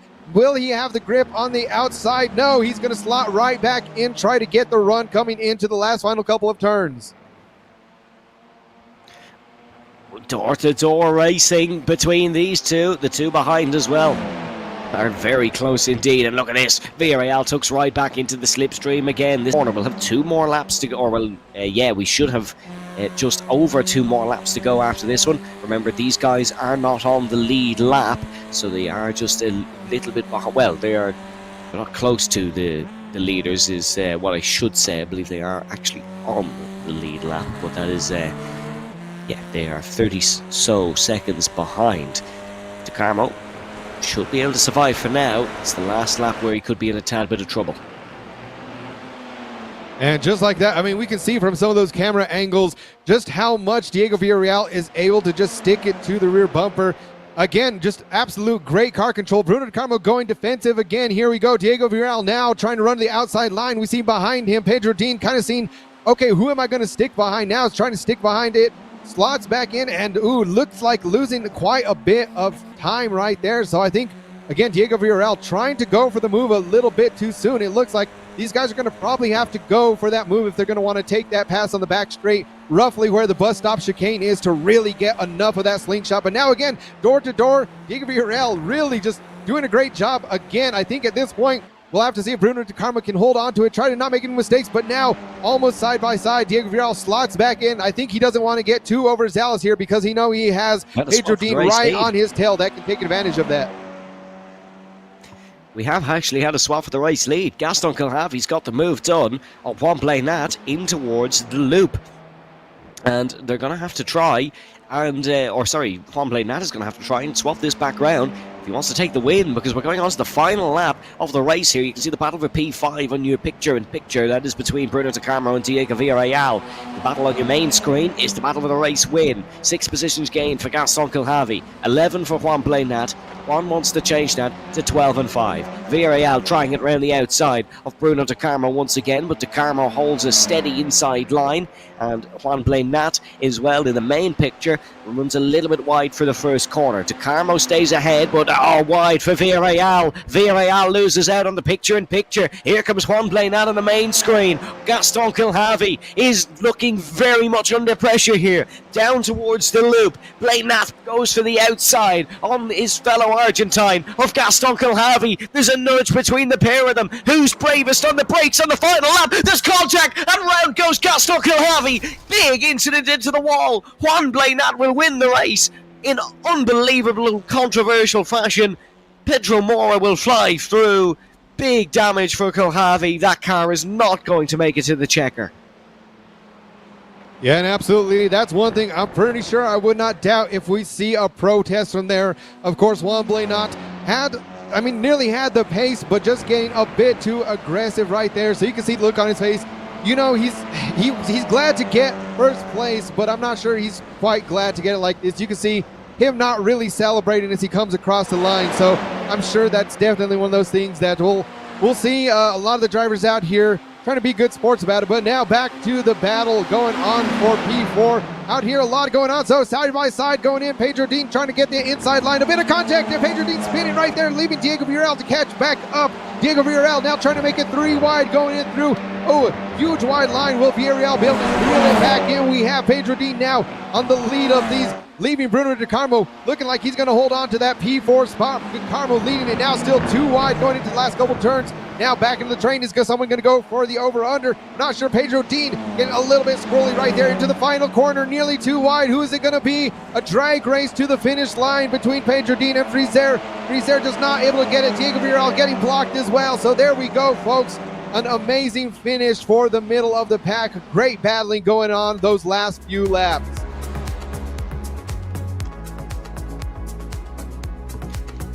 Excellent racing here at the end of heat number 2. And it is going to be Juan Blanat who is your race winner.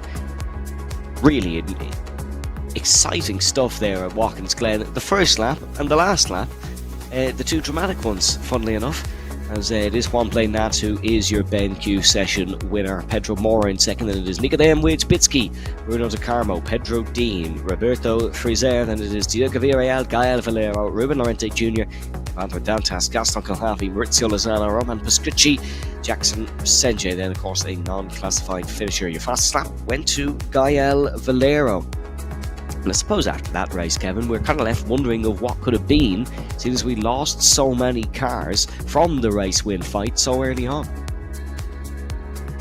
Yeah, absolutely. Especially seeing Gael Valero just setting the fastest lap 2 heats in a row. It would have been great to see him back up there on the podium. But like we said, that is racing. I mean, I know that's going to probably be all over the social medias, seeing that absolute just disastrous crash going on there in lap number 1.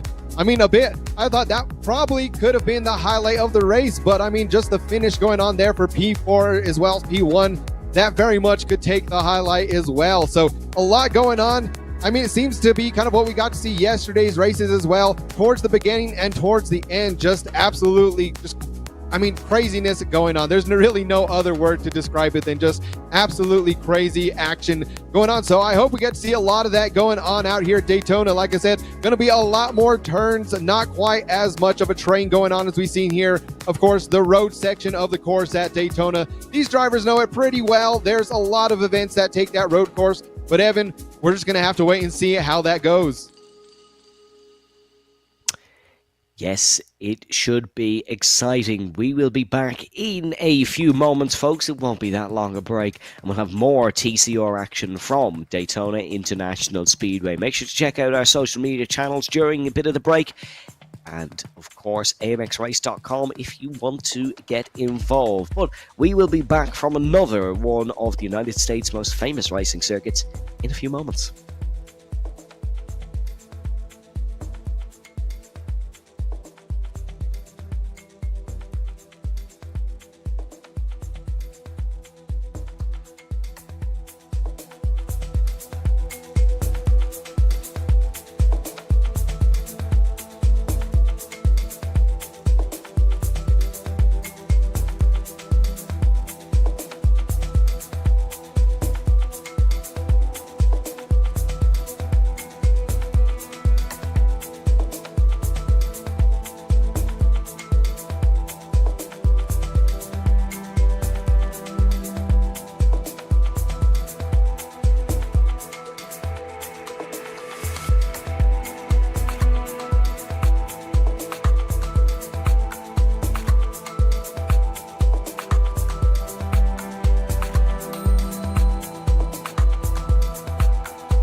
Max Verstappen back into first place. They want to make that move, but here goes Gustavo Ariel diving to the inside. Gael Valero looking for the move over Archie Neumann. He has it. And you can just see Beto Zuba pushing Florian Labigra right over. Oh, Chris Lallum, he does make that pass. Gael Valero doing his best on the outside, gets sideways, and no, the teammates crash. We had the number 11 going right there. 3 wide out there in the middle of the field through the mountain straight now, going 3 wide. Oh my word, that is probably one of the best shots of the entire season.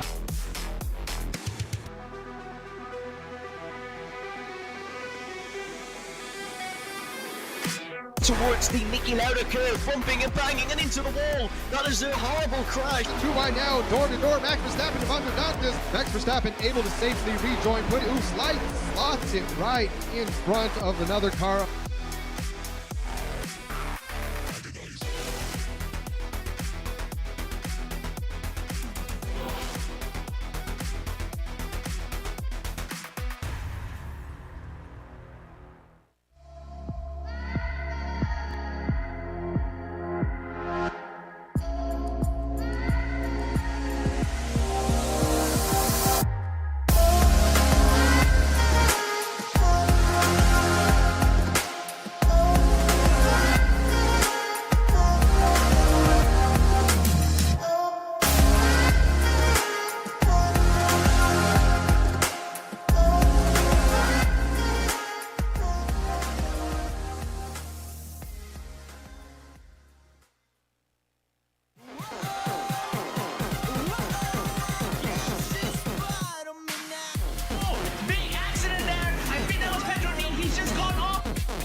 Carousel immediately, he gets punted off. That was Saavedra.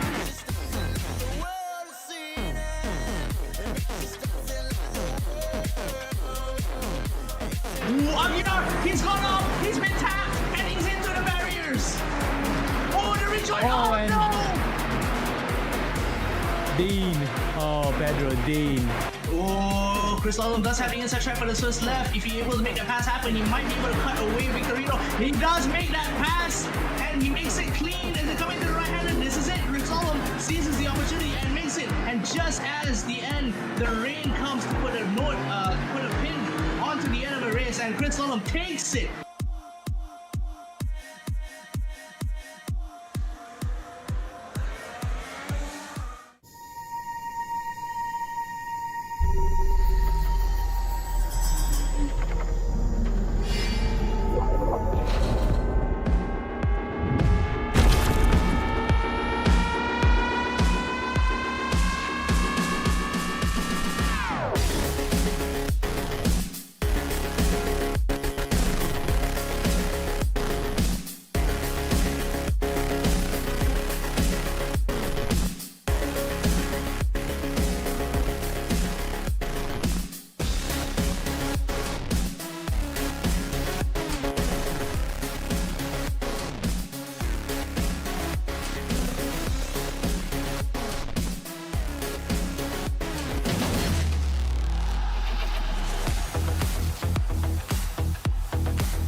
Right there, Vic Miranda, Pedro Zuba into the wall. It's actually Valero. Valero's actually gone off into the barriers coming up to the cutting. David Todd making his way back up, has already climbed 7 positions. Oh, Oh, I spoke too soon there. Then it goes up. So right now, this is going to be where it's going to get shaken up. David Toth passes them while they are in the pit through the mountain straight now, going 3 wide. Oh my word, that is probably one of the best shows of the entire season. So we have 3-way battle going to the most dangerous turn of the mountain. Up the mountain, we have contact right there. These guys going absolutely crazy. It's going to come down to the final corner, Murray's corner. Who is going to have to lead? We may have a drag race to the finish line on our hands, folks. You see David Toth right now going into the pit lane.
We go racing for heat number 1 here in Austria from AMX20 in towards the Niki Lauda curve, bumping and banging and into the wall.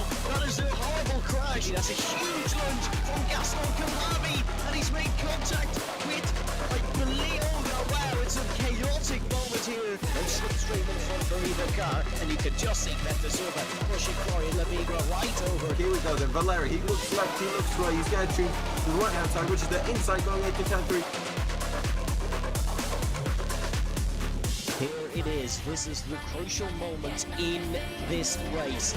It's looking like it's only going one way. David Toth is going to take the race lead. Heading into the second half of the season, the Hungarian of David Toth has driven a masterclass here with the early pit stop.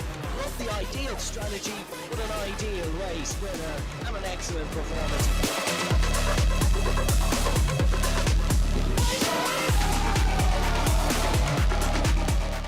To save our home, we must travel through the gateway to find new energy.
And a big welcome back, ladies and gentlemen, to AMX. We are continuing on our visit of the United States here with the TCR cars, and we have headed south to Florida, or more specifically, Daytona Beach, one of the most famous racing facilities in the United States. It has hosted NASCAR, the famous Rolex 24, and tonight it hosts the TCR Class.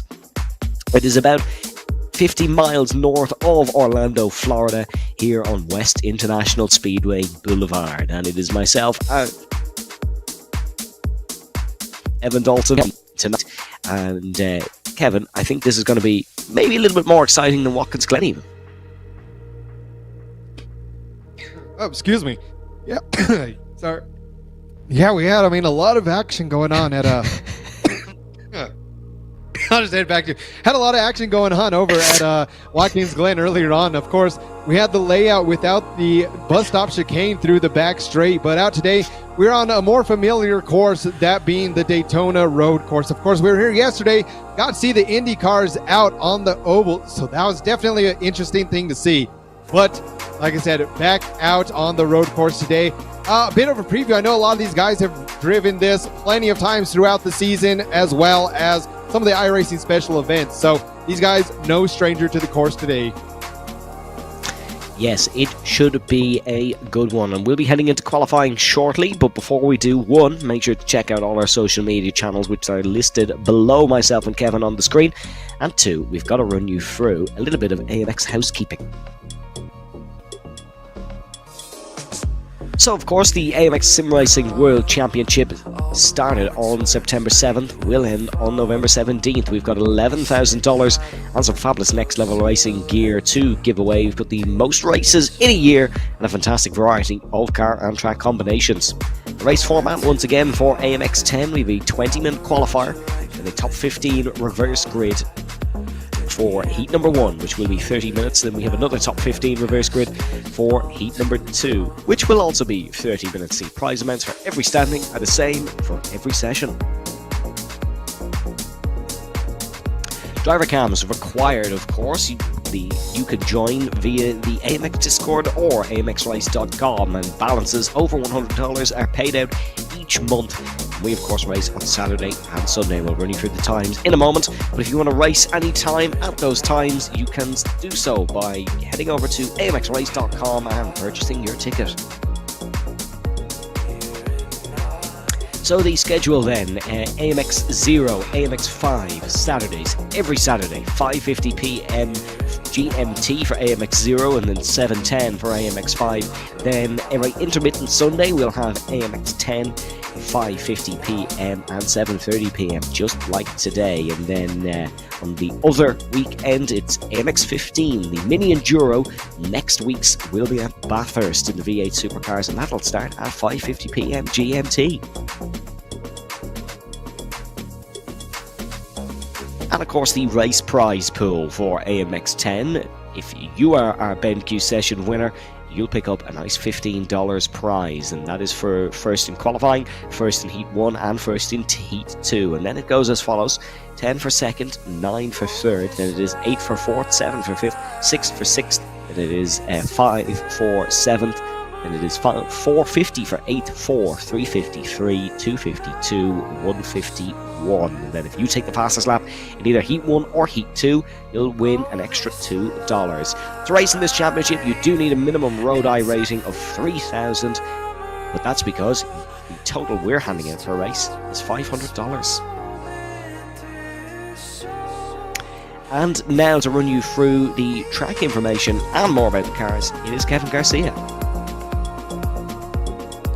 This is definitely one of, if not the most famous racetrack in all of the USA, as we see another beautiful night shot out there. So one great thing that we get to see Daytona, both on the NASCAR side of things as well as other car classes out here, the wonderful Daytona Beach. This track has been out here since 1959.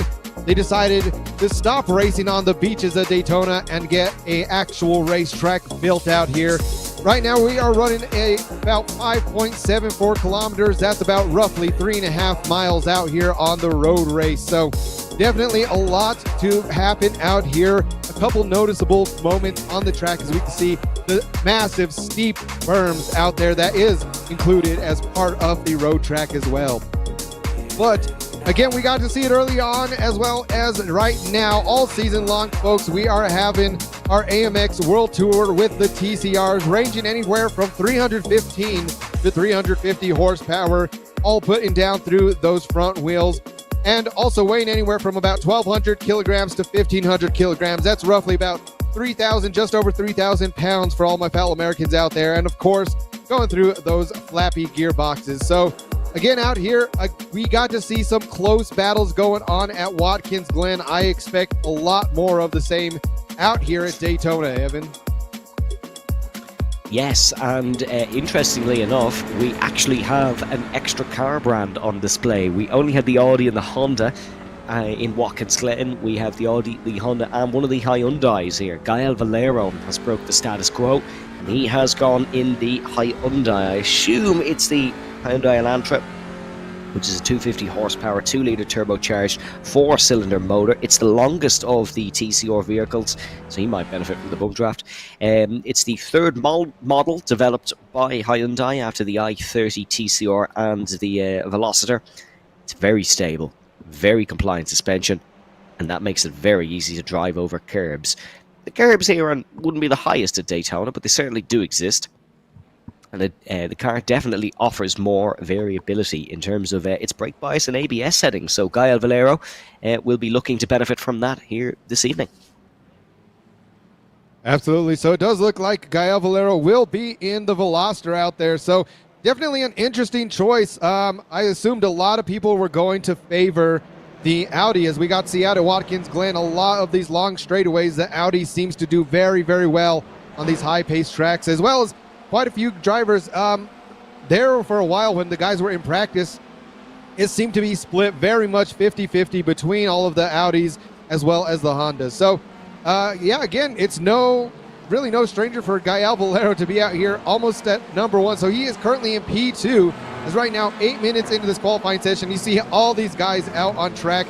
Definitely expect the chicane to get bunched up out here at Daytona. That's one of those you do not want to be taking too wide. So great place to make an overtake out there, especially you want to carry as much speed as you can once you can get back out onto the banking, which would normally be turns 3 and 4 of the NASCAR oval. But coming out here into the tri-oval, definitely a great place to slingshot out of.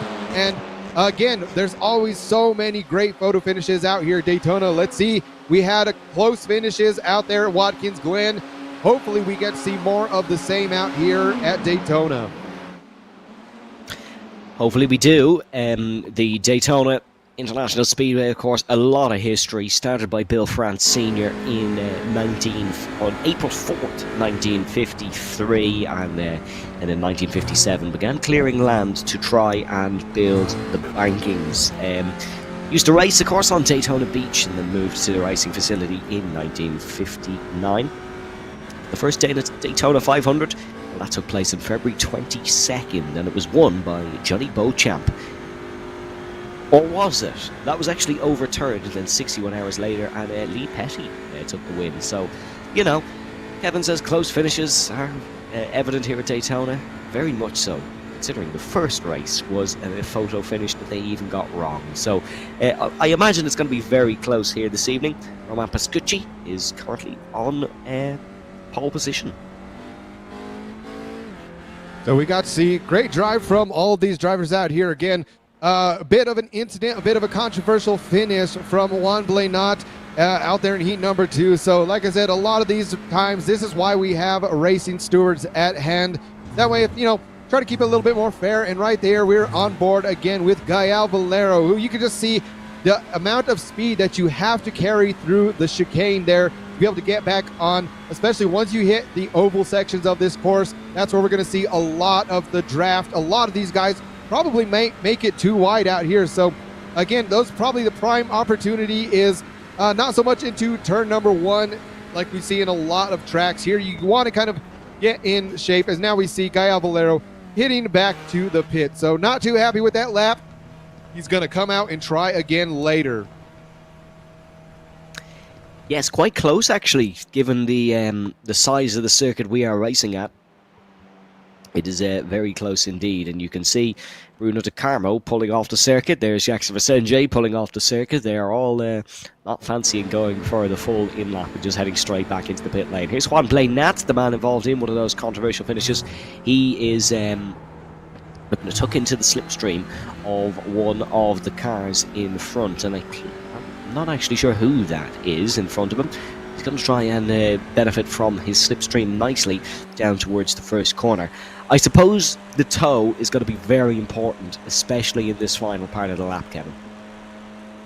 Yeah, absolutely. And I'm wondering if that's kind of the strategy with some of these guys, like we've seen already, just going off track, trying to hit the pits, seeing if they can have someone that they know is going to have similar pace out there to kind of give them a bit of a toe out here in qualifying. So one of the benefits of having teammates on the field like Delinta Esports, as well as some of the SART racing team guys, if you can really get out there, maybe have a bit of a drafting partner and get back out on there, especially like we said, the banking of NASCAR turns 3 and 4, you gain so much time out there.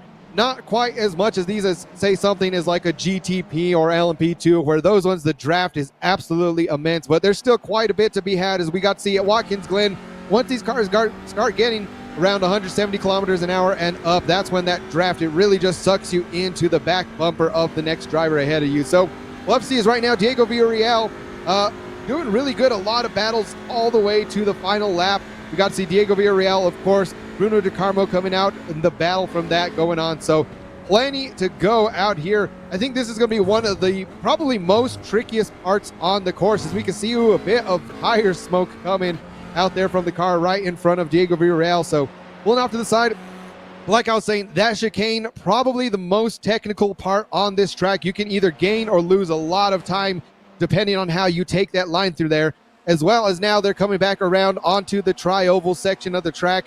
Going into turn 1, that's another big place that these drivers can really gain or lose a lot of time. You have to be able to take it extremely fast, but be super careful, or else you can get shunted way off on the line on the outside. So a little bit reminiscent of Sebring turn 1 out there. Same thing. You have to be really careful, keep as much momentum, use up all of the track right here. Yeah, you got to be opportunistic, especially on the braking in towards the first corner, and we will run on board with someone potentially throughout the race, folks, and we'll give you a full guide of this circuit. But Villarreal, he's off onto the grass, won't be continuing on this lap, just lets the whole train through. Kevin, of course, mentioned the banking here at Daytona, which definitely is its most predominant feature. There's also a lake at Daytona, and you might be wondering where this is going, but those two are very much connected. The lake was formed by the dirt that was dug up to build the banking. So that is how they are connected, and it is a 29-acre lake known as Lake Lloyd, which is definitely enjoyed on a hot summer's day. But 6 minutes to go in qualifying. It is still Pascucci who is quickest, but once again, himself and Play Nat both in the 57.4s, very close out on track. And speaking of being a hot summer day, it's not too hot out here at Daytona. Of course, Florida always known for typically having very beautiful weather. It's only about 22 degrees out there, or about 71 degrees Fahrenheit. So moderately cool temperatures for being out in the middle of the day. We'll have to keep an eye on that. I don't think, again, tire wear probably will not come into effect too much out here. It's going to come down to, again, what we've seen over at Watkins Glen. Will these guys have enough fuel to make it through the entire 30-minute heats? We'll have to wait and see, as, again, there's plenty of places out here that there are a few places you can fuel save. So we might see some of these guys trying to go on the strategy. So I think out here, some of the people that have not been hitting the pits, really just trying to see, okay, you know what, I want to focus on sending down a fast lap in qualifying, but I also want to know how much fuel do I actually need to finish this entire race. So I expect a lot of people to be hitting the pits. There are no mandatory pit stops out here today, but like I said, fuel being the biggest factor. Is now looking at the timing screen, Gael Valero may be looking to set the fastest lap, Evan.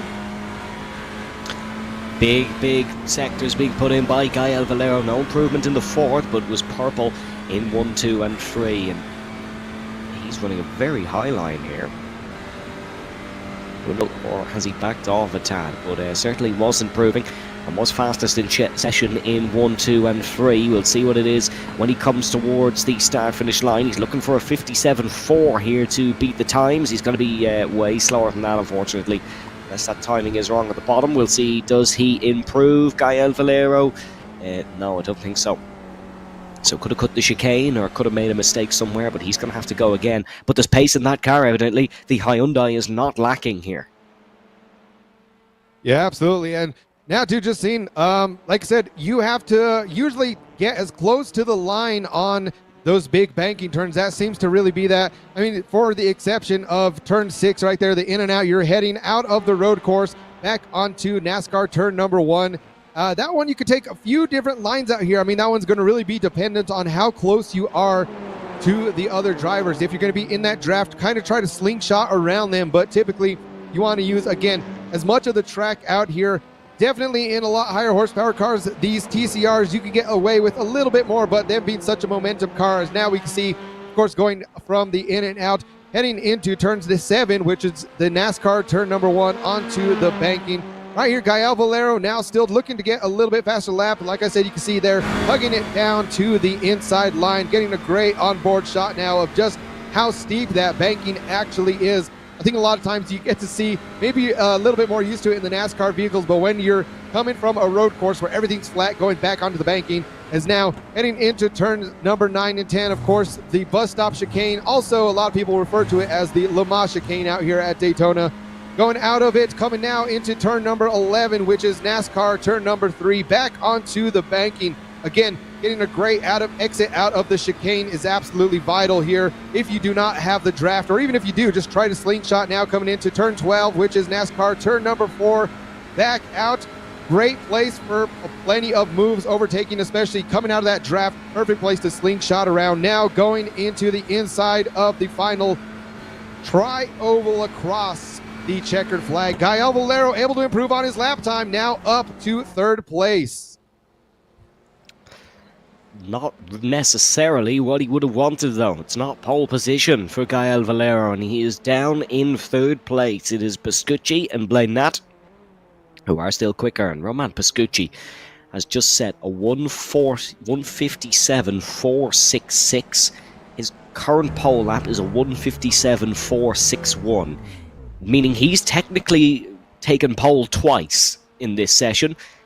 He is flying and a man to watch here this evening. Valero is going to have time to go again, well, on this lap in terms of going again. Won't get back around and time to go again, but he can finish this one. So it'll be interesting to see does the Frenchman keep pushing it. One of very few out on circuit, a lot coming into the pit lane. Senjay 4th, Kulhavi 5th, they are all in. There's a bit slidey out of the banking. It's not looking like a special lap time from Gael Valero. But despite it being a 5.7 kilometer, 3.5 mile course here, the top 3 are within a 1/10 of a second. That's unbelievably close, Kevin. Yeah, and I'm quite curious to see if that would have really shaven any more time. Like we said, the Audis are known for having really good top speed out here, but I think Gael Valero decided to go with the Hyundai Veloster. Just it seems a little bit more stable in some of these corners. I think definitely the Daytona road course, known for being quite a pretty good balance in terms of high speed sections, as well as a couple of more of those really technical sections. So like I said, these guys aren't going to be going super low speed into some of these, but once you hit the sections such as the International Horseshoe or even the West Horseshoe, there you have to be absolutely precise, slowing it down quite a bit. But right now, Gael Valero heading back into the pits. He will not have enough time to set another lap. No, and all but 2 will finish in the pit lane. Evander Dantas, Pedro Mora still out on circuit. The rest have bowed out. And it will be Roman Pascucci who will end the session on pole position in stunning form. Great session from him. And now has the hard work. We're trying to cut through this TCR field. But as you can see, the skyline of Florida, we will get our full session results. And Roman Pascucci will be looking to follow in the footsteps of some great Rolex 24 winners around this circuit. Hurley Haywood, Scott Pruitt. He will be looking to follow suit. But Roman Pascucci is your BenQ session winner ahead of Juan Blainat, Gael Valero in 3rd, Jackson Senjay is in 4th, with Gaston Kilhavy in 5th. Pedro Dean in 6th, Bruno De Carmo in 7th. Diogo Villarreal in 8th, Maurizio Lozano in 9th, and it is Ruben Lorente Jr., Nikodem Wichbitsky, Roberto Frizer, Evandro Dantas, and Pedro Mora. So definitely all of the 14 drivers will make that reverse grid. So putting Pedro Mora once again on to pole position. I'm wondering if we're going to have a bit of a repeat what we got to see at Watkins Glen. Like I said, a lot of these drivers kind of very similar lap times. Well, not in lap times, but very similar to where they are going to be starting on the grid that we got to see out at Watkins Glen. So, of course, if you missed that race, we had a bit of drama going on out there. Heat number 2 into pretty much the first couple of corners. It looked all right until we went up the S's.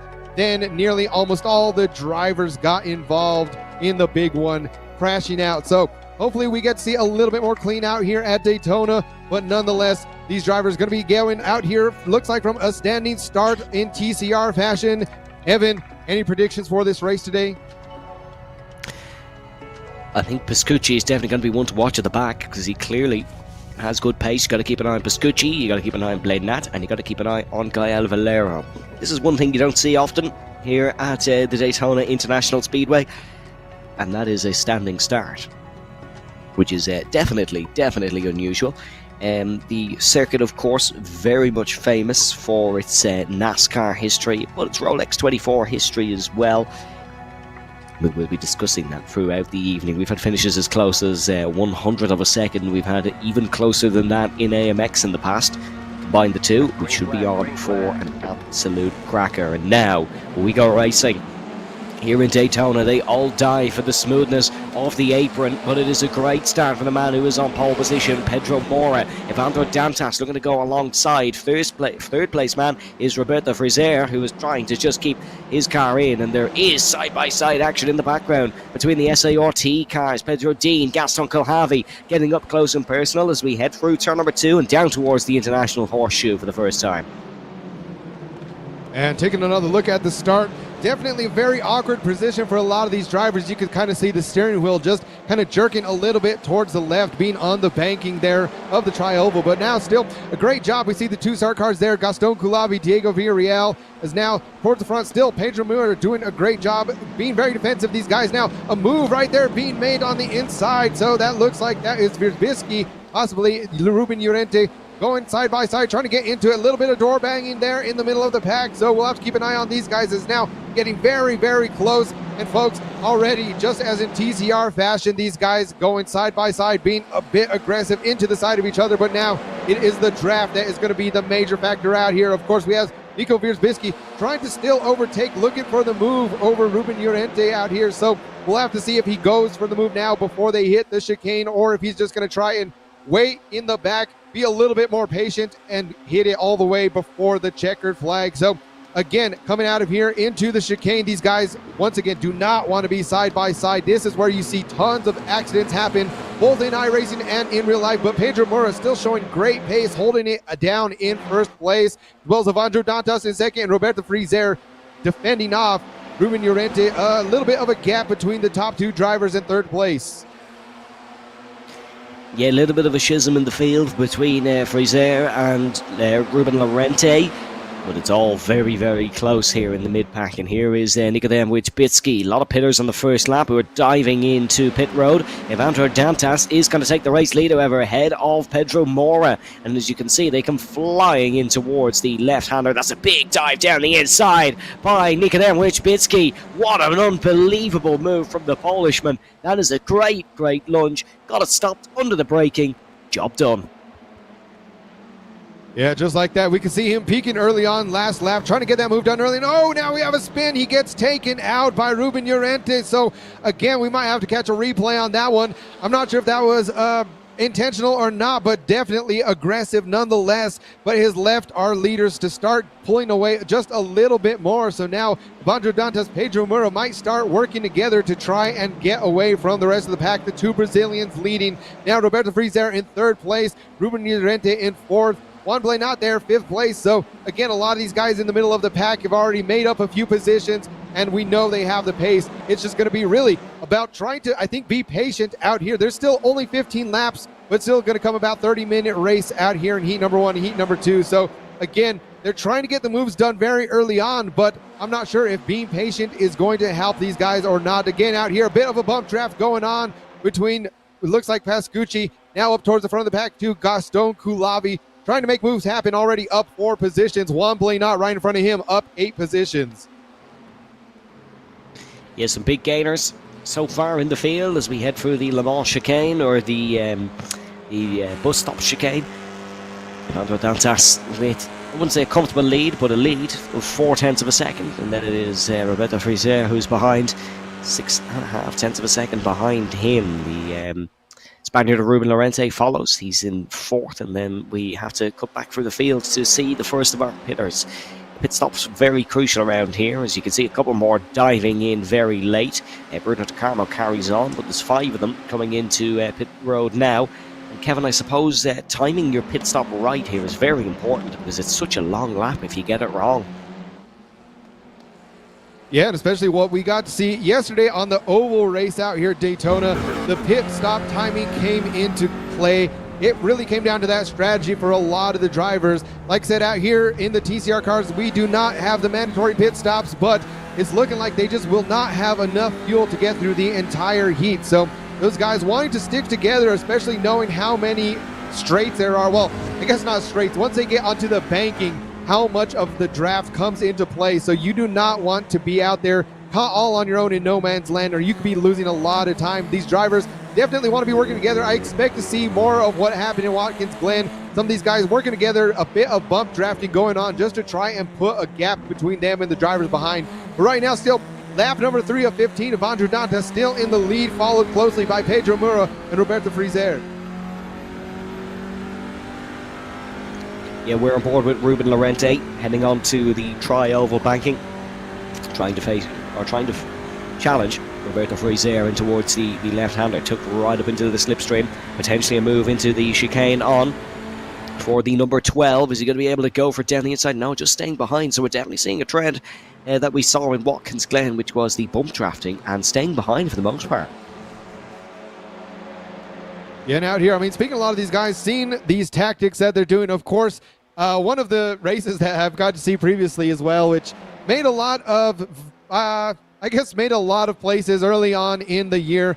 Seeing the MX5 Cup cars out here running the Daytona road course, a lot of people don't really associate such a low horsepower car making an entertaining race, but that's definitely one of those things that a bit different. And hey, who knows if we're gonna see one of those in AMX in the future. But for right now, more drivers hitting the pits. Evandro Dantas leading that group, so quite a few of the Brazilians there.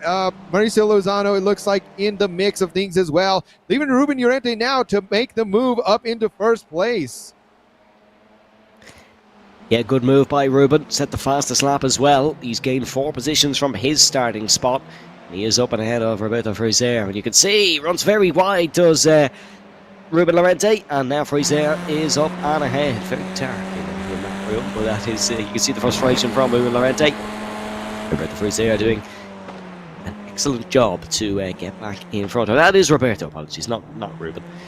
We will have to take a look at Ruben another time, as Evandro Dantas is in 3rd. He is the lead of the pitters, so it's just these two.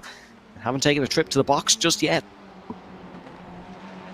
Yeah, so out here, I mean, definitely quite a different pace than what we got to see out at Watkins Glen. That seemed to be a lot more close racing in terms of these guys just trying to really get in that train, a lot more kind of draft racing in terms of what you would see normally out of the NASCARs on a road course. But out here at the Daytona road course, really, it kind of comes down to strategy. We didn't really have it planned of these guys, of course, not needing to take a pit stop, only just to get a bit of fuel. So like we said, Daytona, it almost always comes down to strategy out here. Of course, you can be setting the fastest lap all day long, which we got to see, and we'll see if Guy Valero is able to reclaim that spot out here, and he won now. Jackson Senjay setting the fastest lap. So these guys that are very quick in qualifying, again, it comes down to racecraft. It comes down to just how much skill do they have and how comfortable are they out here at Daytona in these cars. But still, great job from our top 2. They have still yet to pit, so we're going to have to keep an eye on them. Are they both going to pit at the same time, or will Llorente go in for the undercut?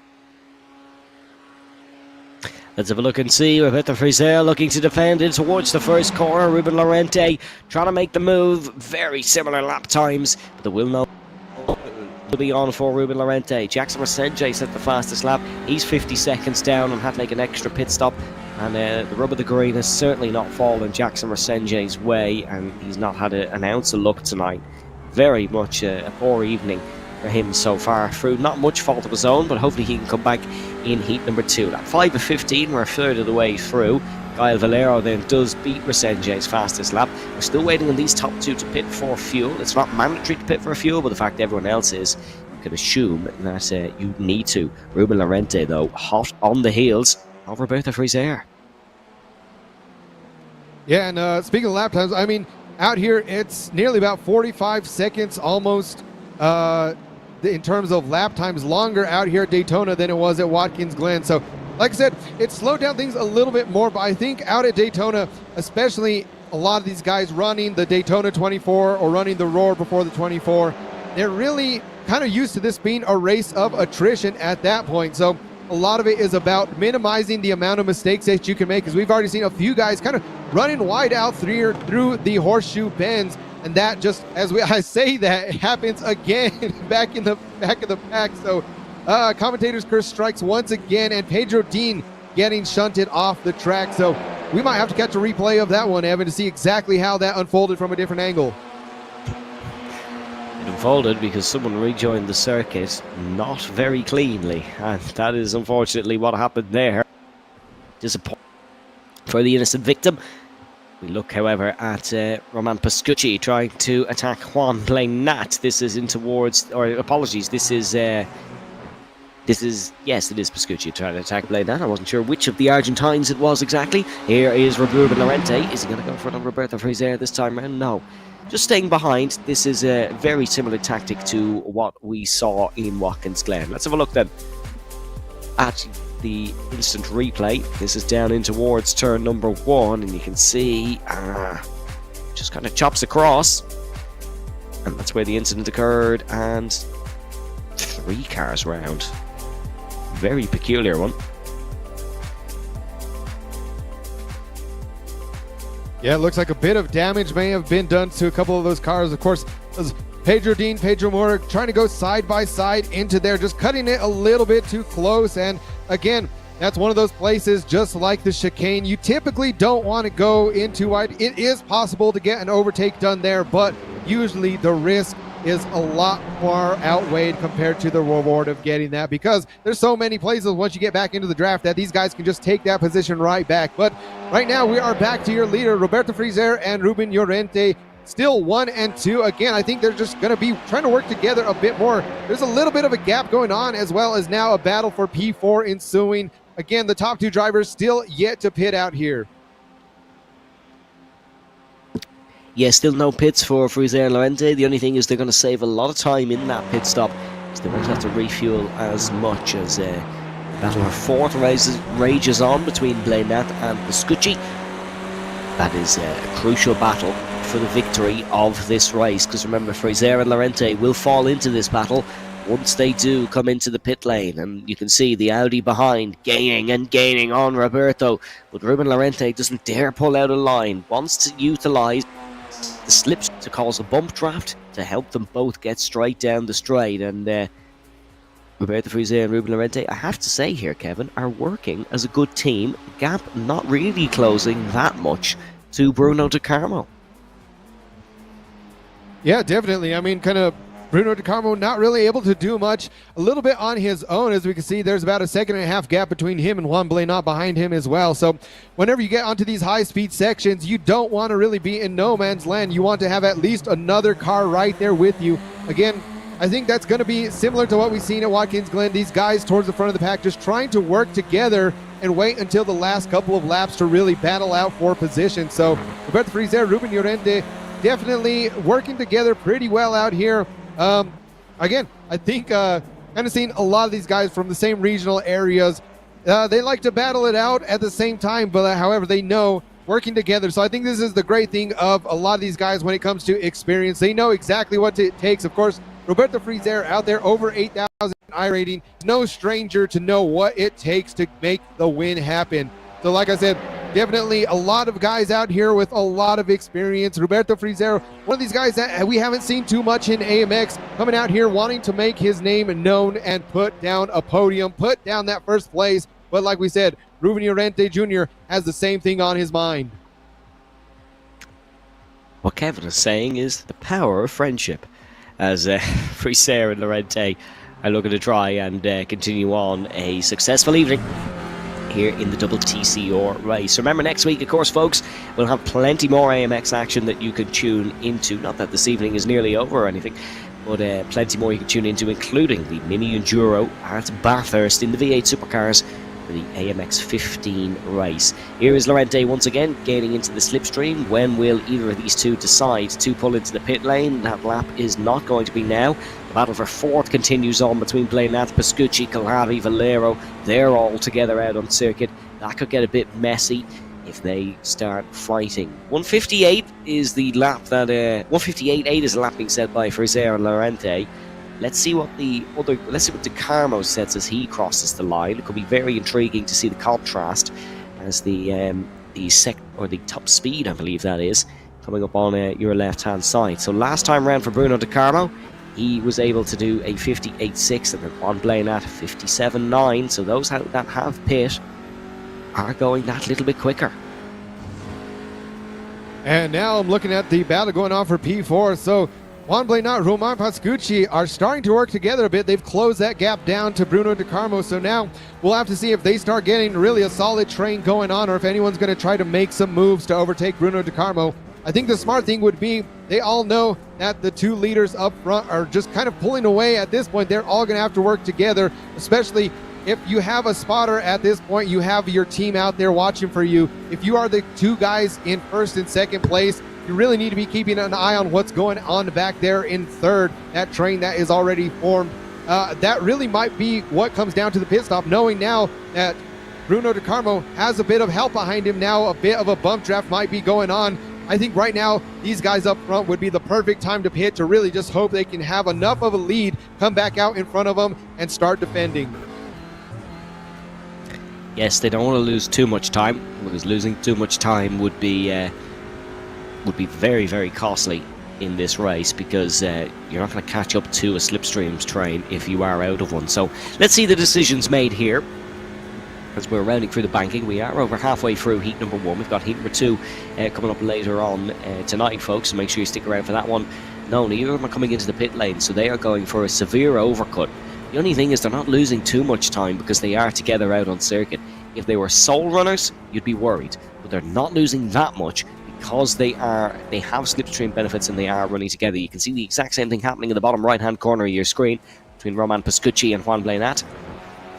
They are both just bumping each other along the straight to try and catch up. And actually, as they head towards the start-finish line, the gap is remaining the same. So Frizero and Llorente are doing a stellar job at this stage of the race. Yeah, I'm starting to wonder, though, if 25 seconds is going to be enough for these guys to stay in the lead coming out of the pits. It's definitely going to be pretty close coming out of it. Again, we'll have to see now. Juan Blanat, Roman Pascucci, Bruno De Carmo dropping down. Gael Valero getting involved in there, too. So these guys now starting to make some moves. Of course, Gael Valero at excellent pace is up front towards the front now. These guys also looking like they're going to kind of start getting a little bit more antsy now that they know lap 9 of 15. So we're about 2/3 of the way through this thing nearly. And these guys, again, I think the patience really shows out here. But if you know that you're a bit faster of the driver, especially in the battle going on for P3, if you know you have better pace, I mean, at this point in the race, it is kind of why not try to make it too wide and try to make some moves happen out here. Yes, as we round on to the tri-oval once again and down towards the bus stop chicanes. You can see Juan Blanat still ahead of Roman Pascucci, then it is Gael Valero and then Bruno De Carmo. So the battle for fourth is now a battle for P3, and they will all be fighting until the checker. Llorente, just look at the run he's getting. On Frizero, he will do the obligatory bump draft once again and bring them round. Both in the Audi, these two, which is the quickest car in straight line speed. So they have everything going their way for the time being. Neither considering a pit stop. Oh, yes, they are. One is considering a pit stop. Ruben Llorente is into the pit lane. this could hold Frizer out to dry, as he now does not have a tow or a bump draft for his in-lap, whereas Lorente did. Very smart call by Ruben. Yeah, absolutely. And unfortunately, we see Pedro Dean still there in the pits, had that incident going on earlier. I think at this point, Pedro Dean's just going to wait for heat number 2, get out on there, try to get pole position. But here we go. Ruben Lorente, it's going to be cutting it close, as now we'll see the guys coming into turn 1. The battle for P3 still ensuing, and it looks like he is going to get passed by everyone else. So it's going to be a little bit dangerous here, possibly where he's going to come out. Of course, now pass through the green cones, able to turn off the pit limiter, coming in right behind these guys. So it's looking like Juan Blanot now, there is less than 25 seconds. So I'd say about 26 seconds kind of seem to be the delta there for the pit stop. So I think, unfortunately, Roberto Frizer now not having his bump drafting partner is going to be slotting in right behind them as well. So good look for Juan Blanot. Roman Pascucci right now able to get the job done. Unfortunately, Bruno De Carmo falling down a couple positions. Gael Valero now getting to the mix of things as well. So I think now these last 5 laps, things are definitely getting a little bit more interesting. Gael Valero, looking to the inside, a bit of contact right there, and unfortunately just sends Pascucci to the outside. Yes, try to move down in towards turn number 6 and 7. Did Gael Valero just hit the rear of Roman Pascucci? That sent him wide through the corner and sliding, and he had to recorrect. He's come out behind Bruno De Carmo. Now he's under pressure from Gaston Kulhavi because he lost all that momentum on the exit onto the corner, and Kulhavi might sense an opportunity. This might help Frizer a little bit because these guys are holding each other up, but I think Roberto Frizer will be behind them all, unfortunately. As he enters the pit lane now, the delta seems to be between about 26-27 seconds, so we will keep an eye on Frizer and where he comes out once he exits the Daytona International Speedway pit lane. Here is Gaston Kulhavi looking to try and get around the outside of Roman Pascucci. These guys, of course, all slipstreaming and bump drafting each other. They want to be slipstreaming and bump drafting the guy at the front of the queue, not at the back of the queue. And you can see Pascucci gaining down towards the first corner. Is he going to go for the outside or just stick behind? I think he's just going to stay behind here. Kulhavi will be the one looking for the move. No, Pascucci now going to go for the inside. Late lunge from Roman Pascucci, and there's contact made. The Argentine is off the road. Roman Pascucci was last of the late breakers, too overcommitted to the corner. Contact made. He sent himself packing. And just like that, that is exactly why you do not want to go too wide into turn 1. Like I said earlier on, the risk to reward, it's a lot more risk than anything else, trying to just put your nose into there in turn 1. I mean, I think it's been very rare that you actually see that overtake get done properly, unless the guy in front of you is just being very hesitant. But having 2 guys right there just trying to hold onto that position, that's exactly what you can expect almost every single time out of turn 1. But right now still, Bruno De Carmo trying to make up pace after that incident. That could have been a lot worse. Luckily, only one driver getting spun out of that thing. Now, Gael Valero in the lead, Juan Blanot right behind. Again, I think these 2 guys going to kind of really have to battle it out again. Gael Valero having a bit faster pace. Well, I mean, really, it's really neck and neck between these 2 guys. I mean, we've seen the entire time, of course, right now, heat number 1, Gael Valero has set the fastest lap so far, but Juan Blanot has the advantage of the draft. And the draft, very crucial around this circuit, especially around any oval circuit, I suppose. The draft is extremely important. So it is the Frenchman, Gael Valero, qualified 3rd, now in 1st. You can see in the picture-in-picture, this is the Pascucci incident, and yeah, just was a case of 2 cars coming together. Unfortunately, I do think that is Pascucci's fault by the letter of the law, so he will be the one in the spot of bother for that one if it was appealed. But we will have to wait and see if Cara have a judgment on that one in the next coming weeks. Here is Ruben Lorente looking for the move on Bruno De Carmo. This is Spaniard versus Brazilian. He's going to look. Lorente is going to look for the move down towards the first corner here on Bruno De Carmo, in towards the left. And no, De Carmo just more committed through that little kink and was able to brake much later. Yeah, and with that incident going on, now has left it to be about a 2-second gap between 3rd and 4th place. So all these cars a couple laps ago were all in the same train. Kind of it was anyone's fight for the lead, but right now still Gael Valero, Juan Blanot, Gaston Kulhavi, your top 3 starting to pull away a little bit again. Right now it's where it comes down to things could get dicey again, because they know They are in the top 3. They are all pretty well offset for a podium position, but if one of them tries to make a move at the wrong place, then that is just, as we see that Gaston Calabi a little bit wider of a line going through there, losing a bit of pace. So now just over half a second, like I said, he's going to have to make that up before they get back onto the banking, because right here, the draft, once it's about a second gap, that's when you start falling out of the draft. So still a great job, Gael Valero, Juan Blenat, Gaston Calabi, going to have to really be a little bit later on the brakes. I think right now, you do not want to make any mistakes at this point in the race. No, a mistake now would be crucial, and it would see the end of your potential winning endeavours. Here at Daytona International Speedway, Gael Valero looking to take his first win of the evening here. Didn't have much luck in Heat 2 at Watkins Glen, and finished third in Heat number 1 at Watkins Glen. So he'd like to take the win here at Daytona, but he's got a lot of work to do, because it's safe to say Juan Blenat probably in the best position here, being in second and having that draft and slipstream. 11 positions gained for the pair of them, so they've both had equally a good race. Yeah, and looking out here too, so I mean, just keep in mind for everyone out there, if you missed qualifying, it was Roman Pascucci that qualified in first, Juan Blenat in second, and Gael Valero in third. Fortunately, Jackson Asenje, who now is towards the back of the pack, was up there with your top qualifiers as well. But like I said, just a few incidents going on out here, and I think a couple of the Brazilian drivers towards the back, just hoping they can get that redemption for Heat number 2, get slotted up in towards the front of the grid. And right now, still the battle going on. We got to see Juan Blenat, Gaston Calabi battling it out at Watkins Glen. So we'll have to see again, Gael Valero, an interesting choice out here, the only driver to be racing in the Hyundai Veloster. I mean, the only Hyundai out on the grid at all, but definitely the 3 different manufacturers we're seeing out here today, all in those top 3 positions. So I don't think it's making too much of a difference, as much as it's coming down to driver skill today. Yes, they have all been displaying some unbelievable driver skill, and remember, we've got another 15 laps of it coming up after this one. This is only the first of 2 heats. We will have another half an hour of racing coming up after this one, folks, and then a couple of interviews with whoever might be the winner of the night, but that's definitely not decided just yet.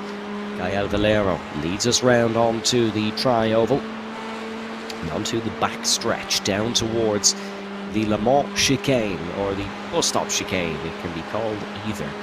Just hoping that his Hyundai has enough to hold off the Audi of Juan Blenat. And then the Honda, Gaston Calabi in third. 3 different car manufacturers in the top 3, which is a stark contrast to what we saw at Watkins Glen.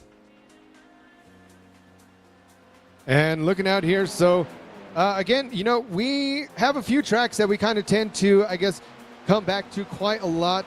Daytona being one of those that I'd say we have a good amount of just different vehicles being on here. Of course, we got to see last season as well, TCR's out on here. So a little bit of what to expect if you tuned in last season, of what these guys are capable of doing in the TCR cars out at Daytona. But I mean, really one thing, it's kind of getting me a little bit excited. I know it's already a few months away from the Daytona 24, but with the WEC Championship coming to a close now within the next couple of months, as well as the IMSA Championship coming to a close, I mean, really just a lot of the endurance racing now kind of finding its rhythm. A lot of these guys, as well as other racing series, kind of coming to a close now towards the end of the year. It's going to be really exciting again. Like I said, I'm a huge fan of endurance racing, both in iRacing and in real life. So always a good time out at Daytona. And like I said, we'll have to see for future seasons. I know some people out there have said, if AMX, hey, we have our mini endurance races. Last season we had AMX20. Are we going to do any longer events? Are we going to do any special events? And all I can say to that is you guys are just going to have to stay tuned to see exactly what is planned for the future. Yes, lots of excitement coming up in AMX as an organisation. Lots of excitement coming up in the next lap and a half here at Daytona International Speedway. Gael Valero in first, and Juan Blenat in second. Gaston Calabi in third. Bruno De Carmo in fourth, but he's not in this battle for the race squid. It is a 3-car fight. It is 2 Argentines and a Frenchman who will be fighting for the win here. And Gael Valero, you can see, already starting the weaving down towards the bus stop chicane. This is going to be a crucial run for Gael, or a crucial run for Juan Blenat, I should say. Will he go for the move in towards turn number 1, or is he going to try and wait behind and see? This is crucial territory for deciding the winner of heat number 1, and you can see the Audi of Juan Blanat just gaining on Gael Valero. Will Valero have an answer for the slipstream and the straight line speed behind him? Here comes the Argentine. Here comes Juan Blanat looking for this one, going for the outside, for the high side. Door-to-door racing down towards Daytona's first corner. It's a famous battle here at a famous circuit. Juan Blanat gonna try it right on the outside of Gael Valero. Valero breaks much later, and Gael shoves Blanat a little bit wide. That allows Gaston Colhavi through. Brilliant defending from the double champ. Yeah, just knowing that these cars don't have as much grip with not quite as much downforce as you would hope to really be able to take that outside line there. I still give huge props for Juan Blanat to really try it. Again, Gael Valero a little bit later on the brakes getting a little bit squirrely, so I'm not sure if Juan Blanat might have had that if there wasn't that slight bit of contact between the two drivers, but nonetheless, still Gaston Colhavi seeing that as an opportunistic move, and now right onto the back bumper of Gael Valero, so we'll have to expect that move to be done again very soon once they hit out of the road course back into the oval. We'll have to see Gaston Colhavi now in the fight for the lead.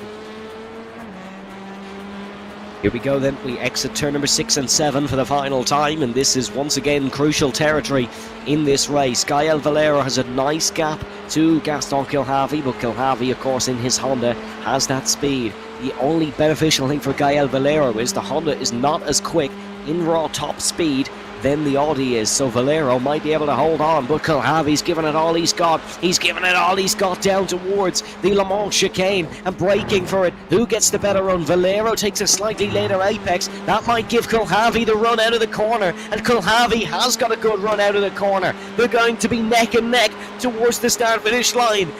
Valero composed as ever, but the adrenaline definitely running through his veins because he sees the Honda get closer. He sees it get closer. He sees it pull out a line. Colhavi sees his destiny in sight and down towards the checkered flag. Gaston Colhavi has timed it perfect. He'll win the opening heat here in Daytona. There was nothing Valero could do. Disappointing for the Frenchman, but what a feeling for Gaston Colhavi. Absolutely so, just like that, showing the patience of Gaston Colhavi, absolutely paying off coming into the final turn. Like I said, we got to see a great finish in the Indy cars yesterday out here at Daytona. Similar thing happening, and once again, Gaston Colhavi making it stick. Man, that's why I said Daytona, this is why I love the races out here. No matter what car you are in, no matter what layout, you can expect it to come down to that final turn. Coming out of NASCAR turn number 4 into the tri-oval. We didn't have quite as much of the photo finish that I thought, but nonetheless, it was still down to the wire. Only just a car slotting it right in front at the very end. Man, I really hope that we get to see this again for heat number 2. I have no doubt these drivers are able to put it down again like that. Number 1 is Gaston Colhavi. He's telling you that. He is your BenQ session winner. Gael Valero in second with Juan Blanat in third. Bruno De Carmo in fourth. Roberto Frizer in fifth. And it is Ruben Lorente Jr. in sixth. Roman Pascucci in seventh after his misfortune during the heat. Doug Villarreal in 8th, Maurizio Lozano in 9th, Pedro Mora then in 10th, Vantor Daltas in 11th, Nikodem Wierzbicki then in 12th, ahead of Jackson Resenje, and Pedro Dean, unfortunately, non-classification, down in 14th. Fastest lap did go to Gael Valero, so I suppose there is some positives in the loss. That means Pedro Dean will be on pole for the second heat, Kevin. Yeah, definitely, as well as looks like Jackson Resenje, Nikodem Wierzbicki getting towards the front of the pack too. Again, back towards the standing start, a bit of an awkward start for these guys, but nonetheless, we'll have to see who is able to get it going into turn number 1. The guys all on the inside now, trying to shoot down towards the yellow line as quickly as possible. Jackson Resenje right on the apron, as well as Pedro Dean. So these guys trying to go in there. Will we have any more lap 1 incidents? I mean, I hope not, but you never know what you're going to get. It's almost 3 wide going into turn number 1. There we see towards the middle of the pack. Yes, a little bit of nudging and banging, and oh, there goes there is Diogo Villarreal, I think, who was getting a little bit of contact made between himself and Roman Pascucci, and there we have a couple spinners, or we certainly have one at least. That is Ruben Lorente, who was a high flyer in heat number 1. He has fallen down the order and he spun down to 13th, and that might be a chance of the win gone for Ruben Lorente. Here is Roman Pascucci, pole sitter, looking for a big move on Diogo Villarreal. There is more moves in the background as well. You can see Evandro Dantas and Gael Valero side by side. Valero looking to try cut through the field in similar ways to the way he did in heat number 1, but no joy there. Still Pedro Dean who leads, Resenje second, and it is Villarreal and Pascucci third and fourth in a Loctite battle. And looking at the timing screen, does look like Nikodem Wierzbicki unfortunately did not grid, so he is out of this race. But still, back to what's going on towards the front of the pack. I mean, we'll see if we get two different trains going. I know, again, Diego Villarreal, Roman Pascucci. Pascucci already knows what it takes to get towards the front of the pack. Like I said, unfortunately caught up in some incidents in today's races, but they'll have to work together with Diego Villarreal. These guys already know exactly what it's taking to get around the oval out here. The oval section now going into NASCAR turns 3 and number 4. Pedro Dean a little bit higher off of that yellow line than you could probably get close to. I know some of these guys that have driven the NASCAR vehicles or really just keen to this track know exactly what lines to take out here at Daytona. So we'll have to see if Jackson Sanjay may go for the move here going into the tri-oval. Well, he won't, because he's in the pit lane, and Resenje fancying the first lap pit stop once again, as if he hasn't seen that pit lane enough tonight.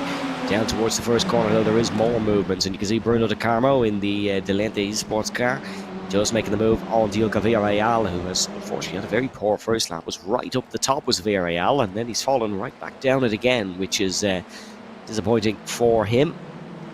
But your biggest gainer in the opening lap, I believe, that is Juan Blenat, or sorry, it's Gaston Calave actually. Your winner from Heat 1, who's gained 9 positions here. That's not easy to do. And Calave with a very, very quick start indeed, looking to potentially do the double back to back. That would be mighty impressive. Something that I don't think we've seen for quite some time. Yeah, and we know Juan Blenat, Gaston Coulavi, both of those drivers, I feel like they're going to start working together since the very beginning. Again, that way they can have their redemption battle towards the front of the pack. Of course, Juan Blenat, you know he's hungry for that win. We know he has enough pace. It just comes down to timing again. These guys, with only a few drivers into the pit stops, where is that going to put them come later on? We'll have to wait and see. Jackson Sanjay, Evandro Dantas, both of them choosing to go in quite early. Some of these drivers that took the early pit stop in heat number 1 didn't really quite go their way. I mean, again, there was a few incidents going on that played into that as well. So we'll just have to keep an eye on them. As now Pedro Dean, Ramon Pascucci, and Mauricio Lozano leading the top 3.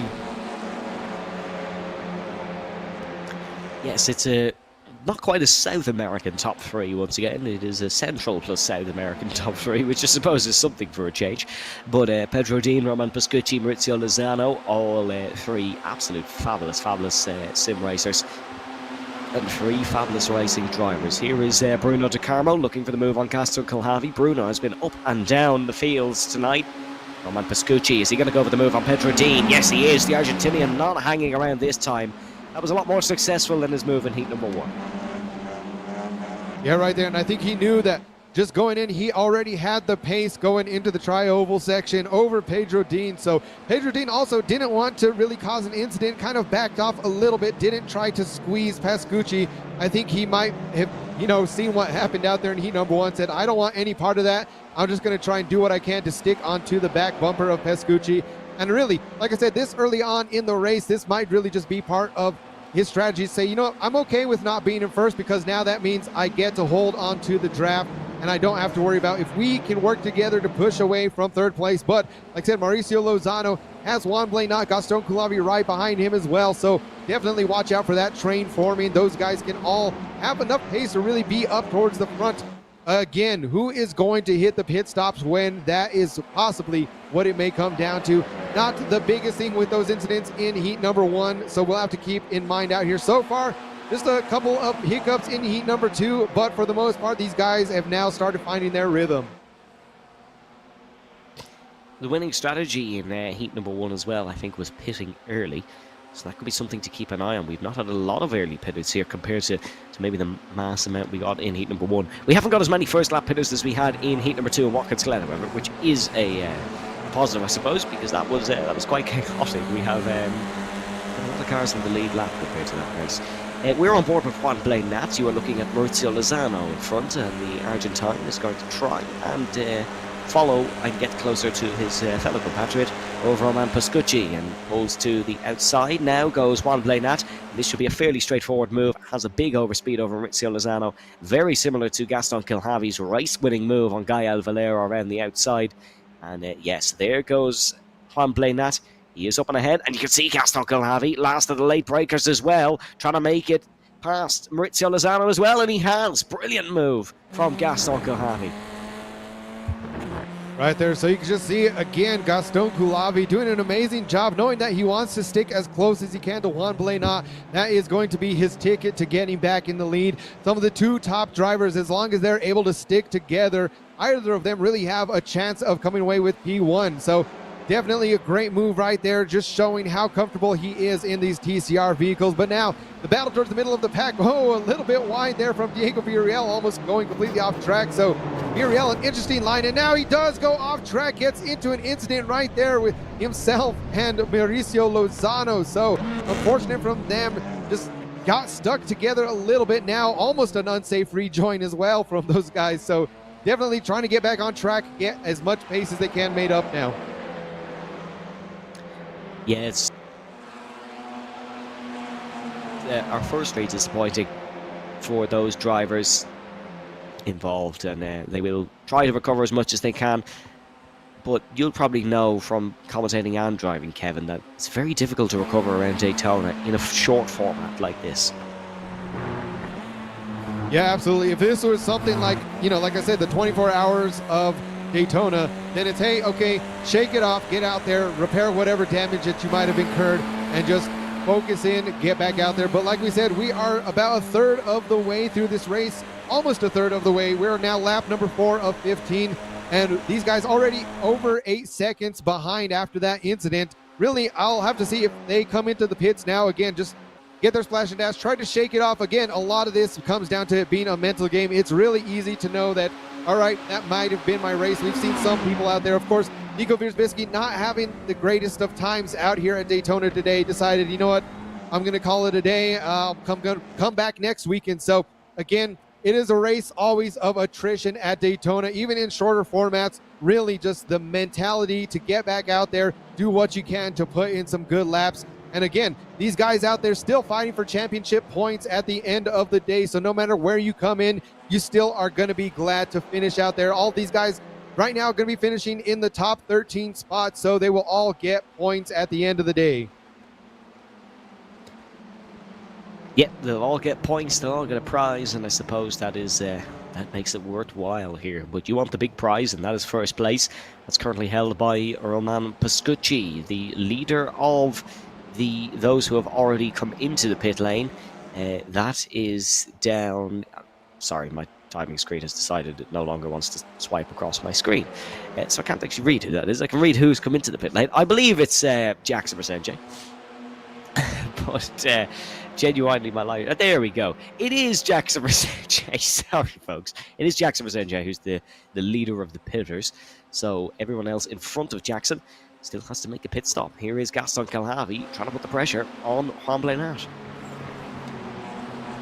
Yeah, so like we said, is that going to be the same strategy to pay off the early pitters out here? Again, like we said, I think right now still Roman Pascucci trying to get as far ahead as he can, himself and Pedro Dean. Pedro Dean, of course, was on pole position during heat number 2, has since dropped back only 1 position, so still doing a great job holding onto it.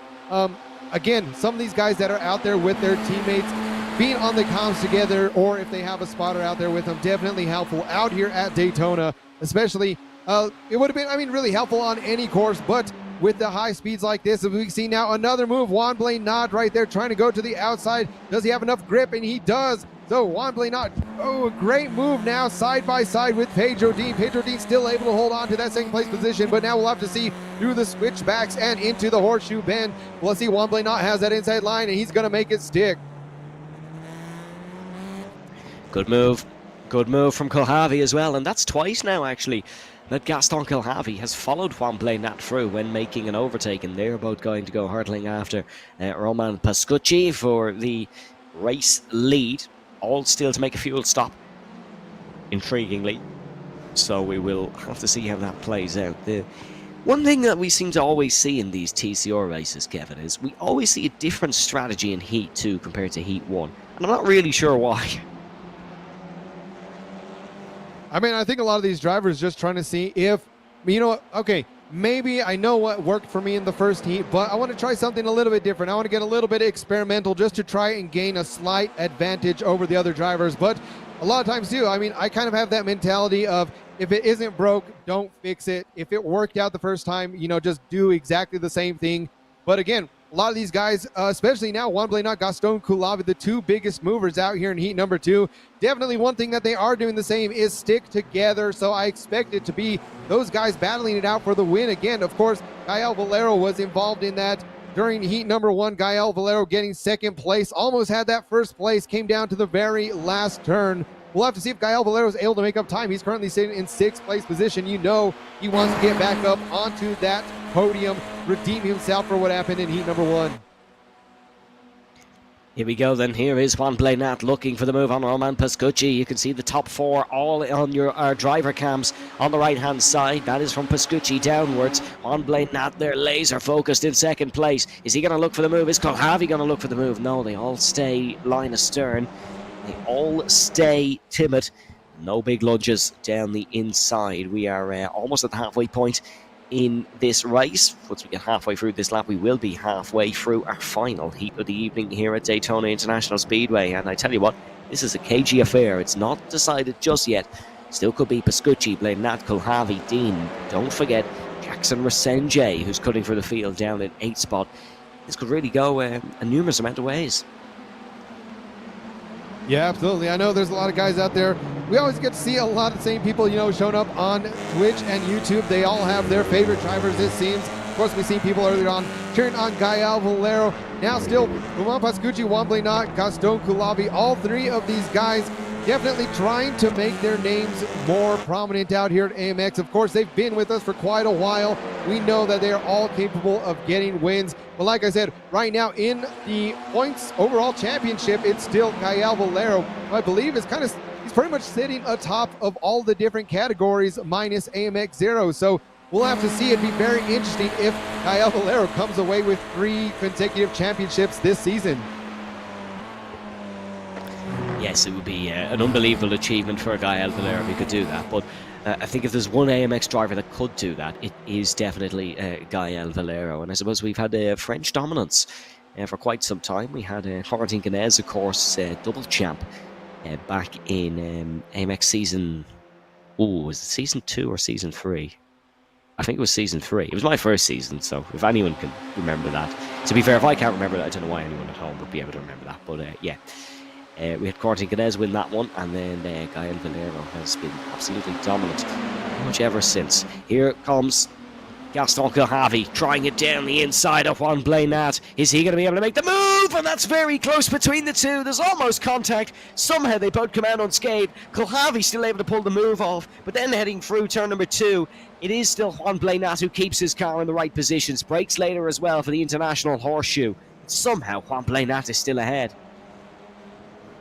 And just like that, so these guys already trying to make moves. Speaking of making moves as well, Gael Valero now starting to catch up, making the move over to Pedro Dean. Pedro Dean now sliding back to 5th position. Bruno De Carmo right behind him as well. So we're about to see a train forming. Again, this is very reminiscent of what we got to see early on, except in heat number 1, like you mentioned, Evan, most of these drivers at this point in the race had already taken their pit stops. So aside from the top 2 drivers that then, like we said, the later pit stop, unfortunately, they ended up in the middle of the pack once they came out of the pit. So we have right now all the way through 7th place. None of these guys taking a pit stop. I think now that things have bunched up, right now we might see the strategy change once again. Who is going to hold out on here and who's going to decide to try and go for that undercut?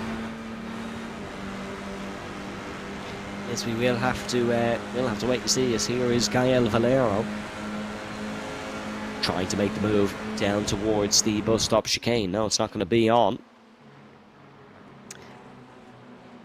He's not going to be able to make the move there, unfortunately, and we'll have to play his cards right. Kevin, if you were in this sort of situation, in terms of overtakes, what would you be thinking? Is turn 1 the best place to make the move? I mean, it really just comes down to how confident are you in those tires? How much grip do they have? I'd say for some of these guys that are a bit more experienced in the TCR cars, I mean, they've been proving it all day long that they can get that move done. But like I said, it's very high risk, high reward type move through turn number 1. We've seen Gael Valero backing off through the chicane. That's one place that I've very rarely seen the move get done through the chicane unless someone makes a mistake. So I think right now, again, the strategy is just going to be from some of these guys. If the guy in front of you makes a mistake, take advantage of it, and that's really the only time that I'd say would be a good opportunity to try and make the move through turn number 1. Like we said, these guys not doing that, trying to play a little bit safe, but it looks like Gael Valero is getting a little bit impatient right now. Gaston Calabi giving him a little bit of a love tap there. So again, I expect Gael Valero to probably try and make a move, like I said, probably out here in this next lap or so. Yeah, we saw one into the pit lane. That was Ruben Lorente, who has come into the pits. So we are still yet to see any of the top 6. I imagine they'll be coming in very soon. But just look how close it is out on circuit. This is unbelievably close. And I wouldn't be going anywhere if I was a viewer at home, unless you're making a quick pit stop yourself to get some popcorn, because certainly things are about to get dramatic and cinematic here at the Daytona International Speedway.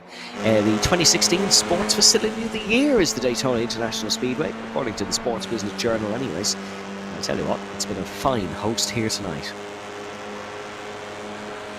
Absolutely. So, like I said, I mean, right now we are lap number 9 of 15, so we're almost 2/3 of the way through this heat number 2. And, I mean, again, patience as well as just playing the mind games out here at Daytona. Some of these guys haven't really been too much trying to really peek around. I think everyone here pretty much knows where their pace sits in the TCR vehicles, when they can make a move and when they can't. Of course, we've got to see some great moves going on from Juan Blanat, Gaston Culavi. Both of those guys trying to really kind of stick together, mirror each other's driving. But now we see towards the inside on the apron, looking like, yep, these guys now starting to hit the pits.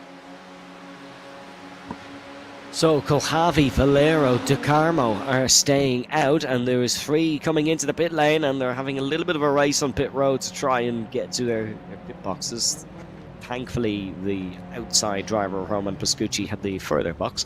But that is Pedro Dean, Roman Pascucci into the pit lane. Here is Jackson Rosenje that you can see in your picture-in-picture. Remember, he pit a lot earlier in this race, so went for the powerful undercut. It is Pedro Dean that is out first, and is Pascucci going to get second? No, Juan Blanat will still be in front. Here is Jackson Rosenje braking for the first corner. You can see him rotating around now. Might be able to get 1, might be able to get 2. Will he be able to get them all on pit exit? No, he won't. It's going to be Juan Blanat that's in front. Is he going to be ahead of Pedro Dean and Roman Pascucci? He is. So Rosenje is in contention here. And just like that, once again, the early pit stop made a world of difference. Of course, Jackson Rosenje, he wasn't alone early on, but he was able to get quite a bit of clean air early on in this race, kind of settle things down, and now he is back, like you mentioned, Evan, back in contention for this race. Now only the top 3 drivers have yet to hit the pit stops. Again, we'll have to see right now what the strategy is. Are they going to start trying to pull away? There's only about a 25.7 second gap. So like we said earlier, the delta seemed to be roughly around 26 to 27 seconds out there. That let Jackson Rosenje, it was about a 27 second gap between him and the leaders. So I'd say, yep, anywhere in between there. I don't think Juan Blanat, I mean, he may still be in the lead for this thing. Like I said, if he's able to keep it under 26 seconds, I have a good feeling Juan Blanat will hold on to that first place position once everyone else pits. Well, let's see how this one goes. Are they coming into the pit lane? Yes, they are. Yes, they are coming into the pit lane, and it's a big dive for the pits for, is that Gaston Kilharvey Gael Valero, who took the big dive, the big corner cut into the pit lane, try and gain as much time possible. You're now on board on the bottom right hand of your screen with Juan Blanat, who is the leader of the pitters after making his pit stop on the last lap of proceedings. Will he be in front of all 3? That is the interesting question. Gael Valero is leaving his pit box now. Does he have an early or a late pit box? Crucially, he is a fairly late one, actually. So he is into the pit exit. And Gael Valero might just be good here. Here is Blaine Nat braking for the first corner. Remember, Valero will be at pit lane speed until now. He's allowed to start accelerating now out of the first corner. And there is Gael Valero. There's Juan Blaine Nat. Gael Valero's in the lead here in Daytona still. He's survived the pit phase, but it's all mixed up behind. And just like that, folks, once again, we have a great battle going on for the lead. So Gael Valero sticking it out just barely. Juan Blaine not. And again, it came down to, hey, these guys trying to go for the undercut. Juan Blaine not. I thought that he might have had just enough time with the delta for the pits to be on there, but still right on the rear bumper automatically to Gael Valero. So we'll have to see, folks. This is going to be possibly the battle for first place. Again, Gael Valero holding on to it in heat number 1 just to be overtaken at the last moment. So I expect we could possibly see that once again out here for heat number 2. Yes, it could be a drag race to the line, and Valero will not want to lose this one. Would you maybe, if you were him, Kevin, consider falling to second on purpose to have the slipstream? Oh, I don't know, that'd be really risky. Like we said, Gael Valero was just in this place. So having known that, I think, yeah, it's really hard to say because I know both of these guys are very neck and neck in terms of their skill around this track.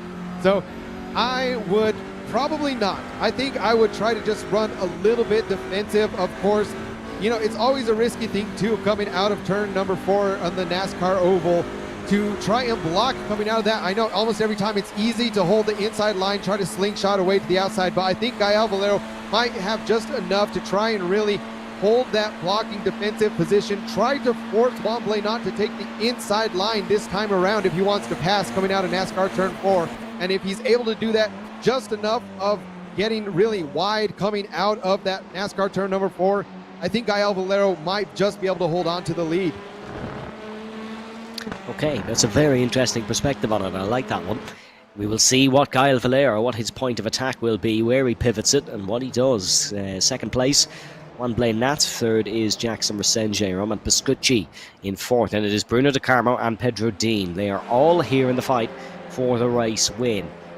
A little bit behind then is Gaston Kulhavi, who unfortunately doesn't seem to be in this fight for the race win. If these guys all started scrapping, he might be able to catch back up to the train, but on raw pace he will struggle due to the lack of slipstream. But it is the double AMX champion who is leading. That is Gael Valero, of course, a resident of France and driver for Apex Racing team. His total earnings last season accumulated over $1,200, and he's probably tracking for something similar this season with how good he's been. His pace definitely has not dropped. And look at him in the bottom left of your screen. So calm, so casual. Yeah, that's one thing. I mean, especially anytime that we get him in the interview room as well. Gael Valero is just one of those guys. He just says, you know, I came up here, I showed up, and I raced. You know, what else do y'all want me to do? I'm just doing what I do best, and definitely able to get him all the way up into first place out here still in heat number 2. It's going to be a close one. That's one thing I can guarantee no matter what. So I'd be very curious, again, if Juan Blaine is going to try to get Gael Valero to make a mistake. I mean, it's very rare that we see either of these two drivers make mistakes, but they know right now too. Roman Pascucci right behind them, Jackson Asenge also trying to get a bit of that side draft on the side, trying to peek around, say, can I get a move on these guys? They're all going to be very close. So, I mean, right now, it's really any of these 4 drivers up front. It's anyone's race at this point. You would be right to be confused with stock car racing. The way this is going on the straight, unbelievably close weaving between them all, and they all just are trying to get every ounce of asphalt they can and just try and get the best lines possible. Valero still leads, but Juan Blaine Nat is now up to second. Roman Pascucci in third. Jackson Resenge in fourth. And I suppose the 3 big hitters here tonight have been Valero, Blaine Nat and Pascucci. So no matter what, they've all been at the top at some point. And Pascucci took pole.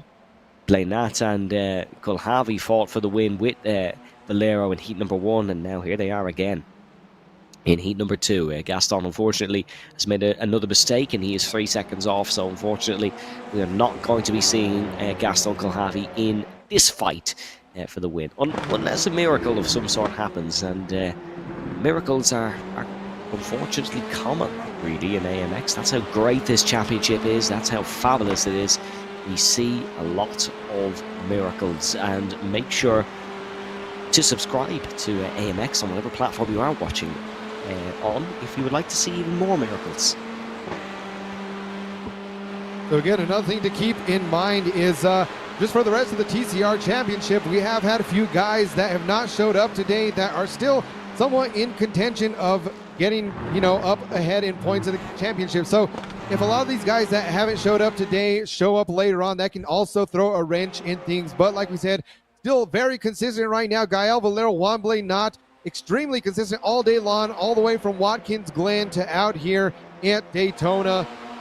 I can't believe what these guys are feeling. I know we've got to hear from some of them before in the interview room of getting a little bit exhausted, a little bit, some of these guys that have their force feedback cranked up a little bit. But now a bit of the bump draft going on. We have Roman Pascucci trying to help out Juan Blanat. Juan Blanat now in the lead. I did not expect that to happen. Oh, there's a bit of contact between him and Gael Valero. Oh, that was so close to catastrophe. That is dancing on the edge of danger. No, it's not. There goes Pascucci. He's crossed the edge and fallen off. And over he goes. Roman Pascucci, after a big wobble on the straight, saved it nicely. And unfortunately, for the second heat running, he'll end up in the grass patch on the edge of the first corner. Very disappointing for Roman Pascucci. Pole position will be his only accolade leaving Daytona, and that is a disappointment.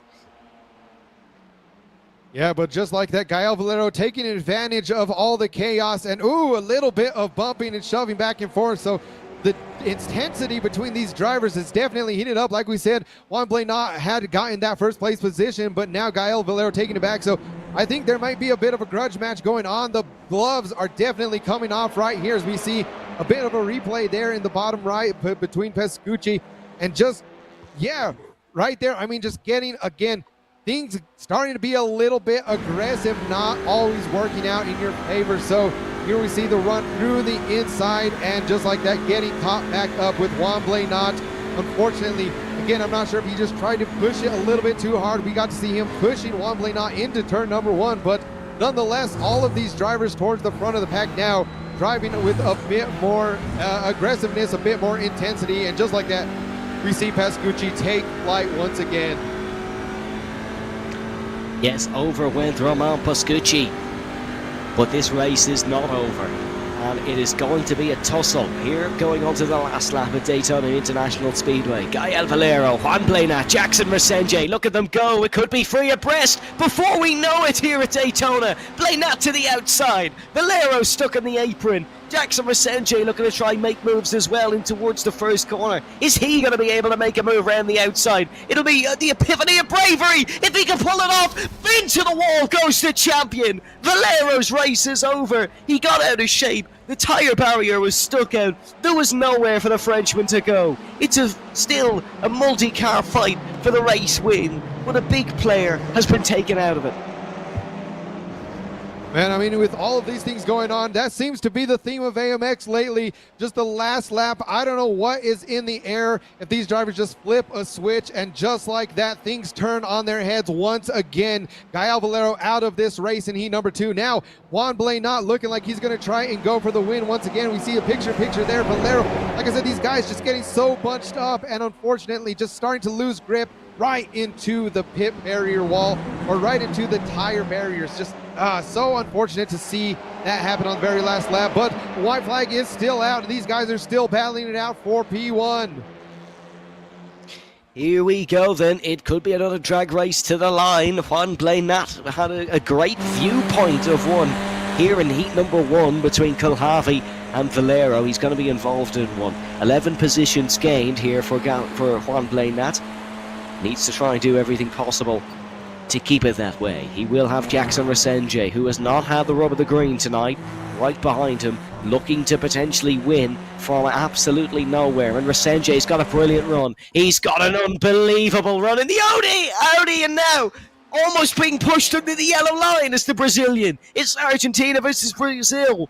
An absolute rivalry at best, a rivalry here in AMX, and there's problems for Resenge. DeCarmo has gone through. Who's going to be able to win it? Can Blanat hold on? He's clutching at this like he's falling off a mountaintop, and round he goes into the wall. DeCarmo wins. It's drama at the line, at the highest order. His hands just slipped, and he fell down.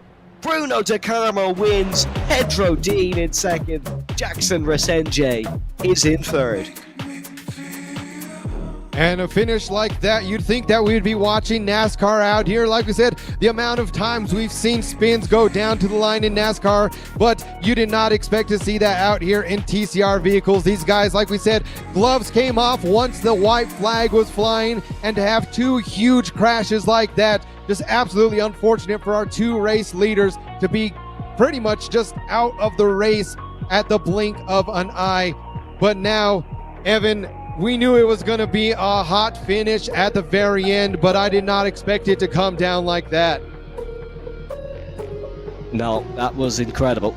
An absolute incredible ending to the race. We had a couple of big players taken out in the last lap, including right before the start-finish line as Ruben Lorente rounds us home here for another double evening of AMX. And our time in the States is almost over.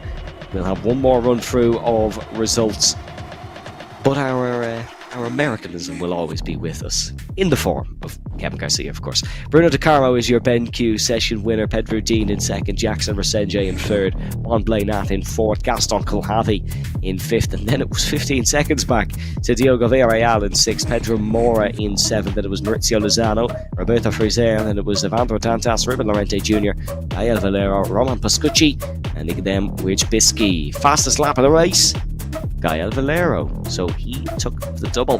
Two fastest lap bonuses for Gael this evening.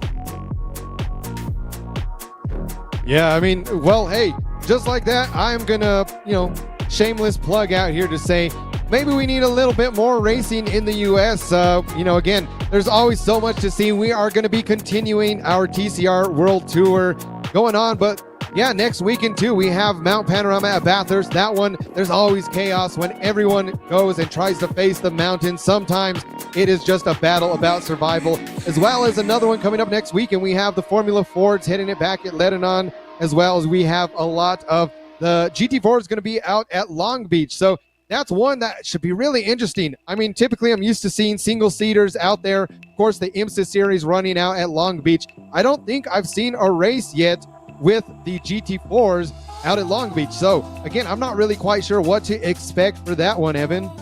But yeah, with that, like I said, we are gonna have to talk to the drivers. Of course, an absolutely amazing ending.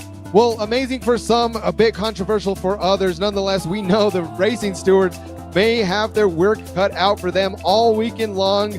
The racing here in the USA has been intense. The racing has been just door to door the whole week. And we started it off yesterday with the oval racing, started in dirt ovals, finished it off with IndyCar racing out here at Daytona. Today started it back at Watkins Glen in the TCR and finished it at Daytona in the TCR. Action all weekend long. Man, this has just been a full one. Definitely a weekend to remember, one for the books. I know there's going to be plenty. For everyone out there watching live on Twitch and YouTube, make sure to follow our Twitch, subscribe to our YouTube, catch some of the racing that happened yesterday after this, as well as what we got going on. AMXrace.com, we have AMX 0 coming up next weekend, free for everyone to join. Again, I'm probably going to be up here in the booth, but in the case that I'm not, you can expect to see me out there in the Formula Ford. So keep an eye out for that. But yeah, I mean, definitely, as we're also waiting for the preliminary results to come in for our races today. It's going to be a good one coming up next week. And I think, I'm not sure if Evan is still with us right now. I know we had a couple things going on out there, but nonetheless, guys, we are going to try and catch up with the interviews out here for some of our guys. Like I said, man, just absolute chaos. Both races of the day, all the heats, there was something to pick out of them. I think we're going to have to, like I said, see exactly what happened from the driver's point of view out there. Everyone out in the chat, love to see you guys here every single weekend. Definitely come back next weekend as well. And before that, next weekend is going to be the last weekend before we take a bit of a break, a bit of a week off. But don't be frank, because we will be back very soon after that as well. So as we still get the lovely shots over Daytona Beach, Southern Florida, well, all throughout Florida, so many great scenic views. We were up in New York Love seeing the New York City skyline. Of course, Watkins Glen, one of the most famous racetracks, as well as Daytona. Yes, an absolute brilliant evening here at Daytona. And I think, Kevin, we have a couple of interviews to go to now. Absolutely. So we'll check in now. I believe, Pedro Dean, one of these drivers that we got to see early on this weekend too. Definitely, I feel like one of the underdogs of the season coming into here. Had a great win last weekend as well. So definitely going to be coming up. Of course, Gael Valero, the one man of the hour that probably has a very good shot at, again, having yet another championship. But kind of looking at the championship standings, there are a couple guys that can start reeling it in, especially after today's race. A couple of incidents that really set Gael Valero back compared to where he's been so far. So again, we're really gonna have to keep an eye out. Everyone, make sure to keep an eye out on the website as well.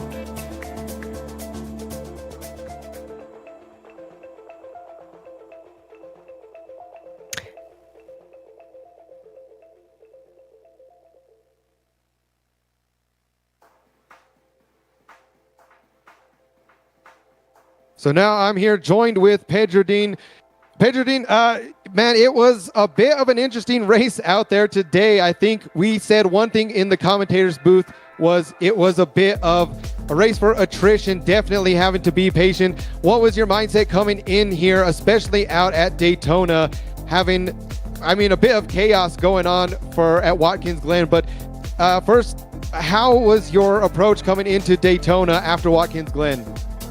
Hey Kevin, I was just patient, because there was people in front were pretty crazy and they proved that because they all crashed. So I was just sitting behind, just chilling and waiting for them to crash, and this is what happened. Absolutely, and I want to bring it back also to what happened at Watkins Glen. We only had 5 drivers just escape through. From your point of view, just what was going through your head when that crash happened on lap 1? When I saw that they were free ride coming uphill, I already thought it's over because there is no way that 3 cars can fit in there. That's what's happened. When I saw someone spinning, I just said, yeah, I'm dead. And then that's what's happened. I was just seeing smoke and everyone crashing to me. And then, yeah, it was pretty interesting. And we also got to see from the lead there at the very end of Daytona, that second heat. Just so much happening. I want to see what it was from your point of view, because you weren't right in the very front with all the chaos, but you were just right behind those guys. So what was happening? Walk us through from a driver's point of view, being right behind that chaos. Of course, Gael Valero getting crashed out, Juan Blanc getting crashed out at the very end. What was the perspective from your point of view? Honestly, about Gael, I didn't see what happened, I just saw him spinning and crashing inside. But when you are side by side in this track, in turn 1 you don't have a good angle, and then when you see, with a little touch you can already be dead. But in the straight with Juan, and I think it was Bruno or Jackson, I don't know, they both were being crazy, and if you play stupid games you win stupid prizes, and that's what's happened. So, all right, well, like I said, good luck for the rest of the championship season. We got a lot coming on, and we hope to see you out here next weekend. Thank you, Kevin.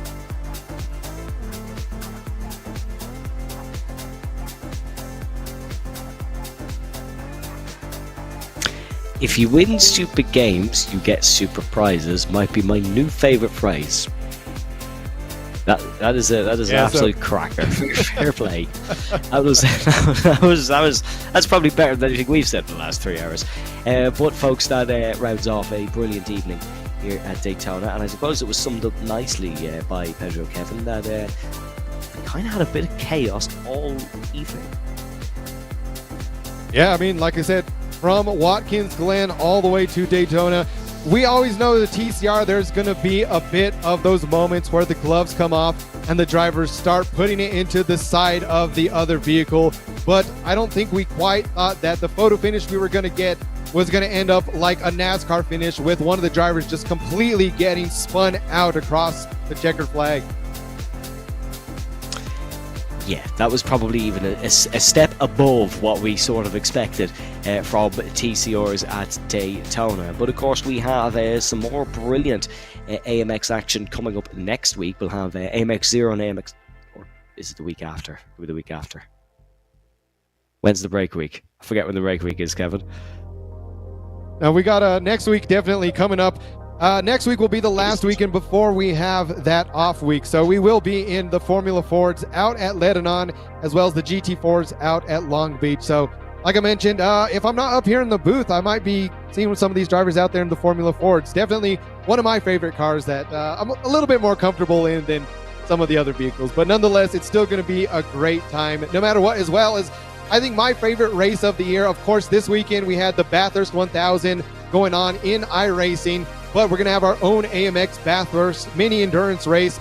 If I had the iRating to get into that one, I would probably take off the day from AMX to get involved.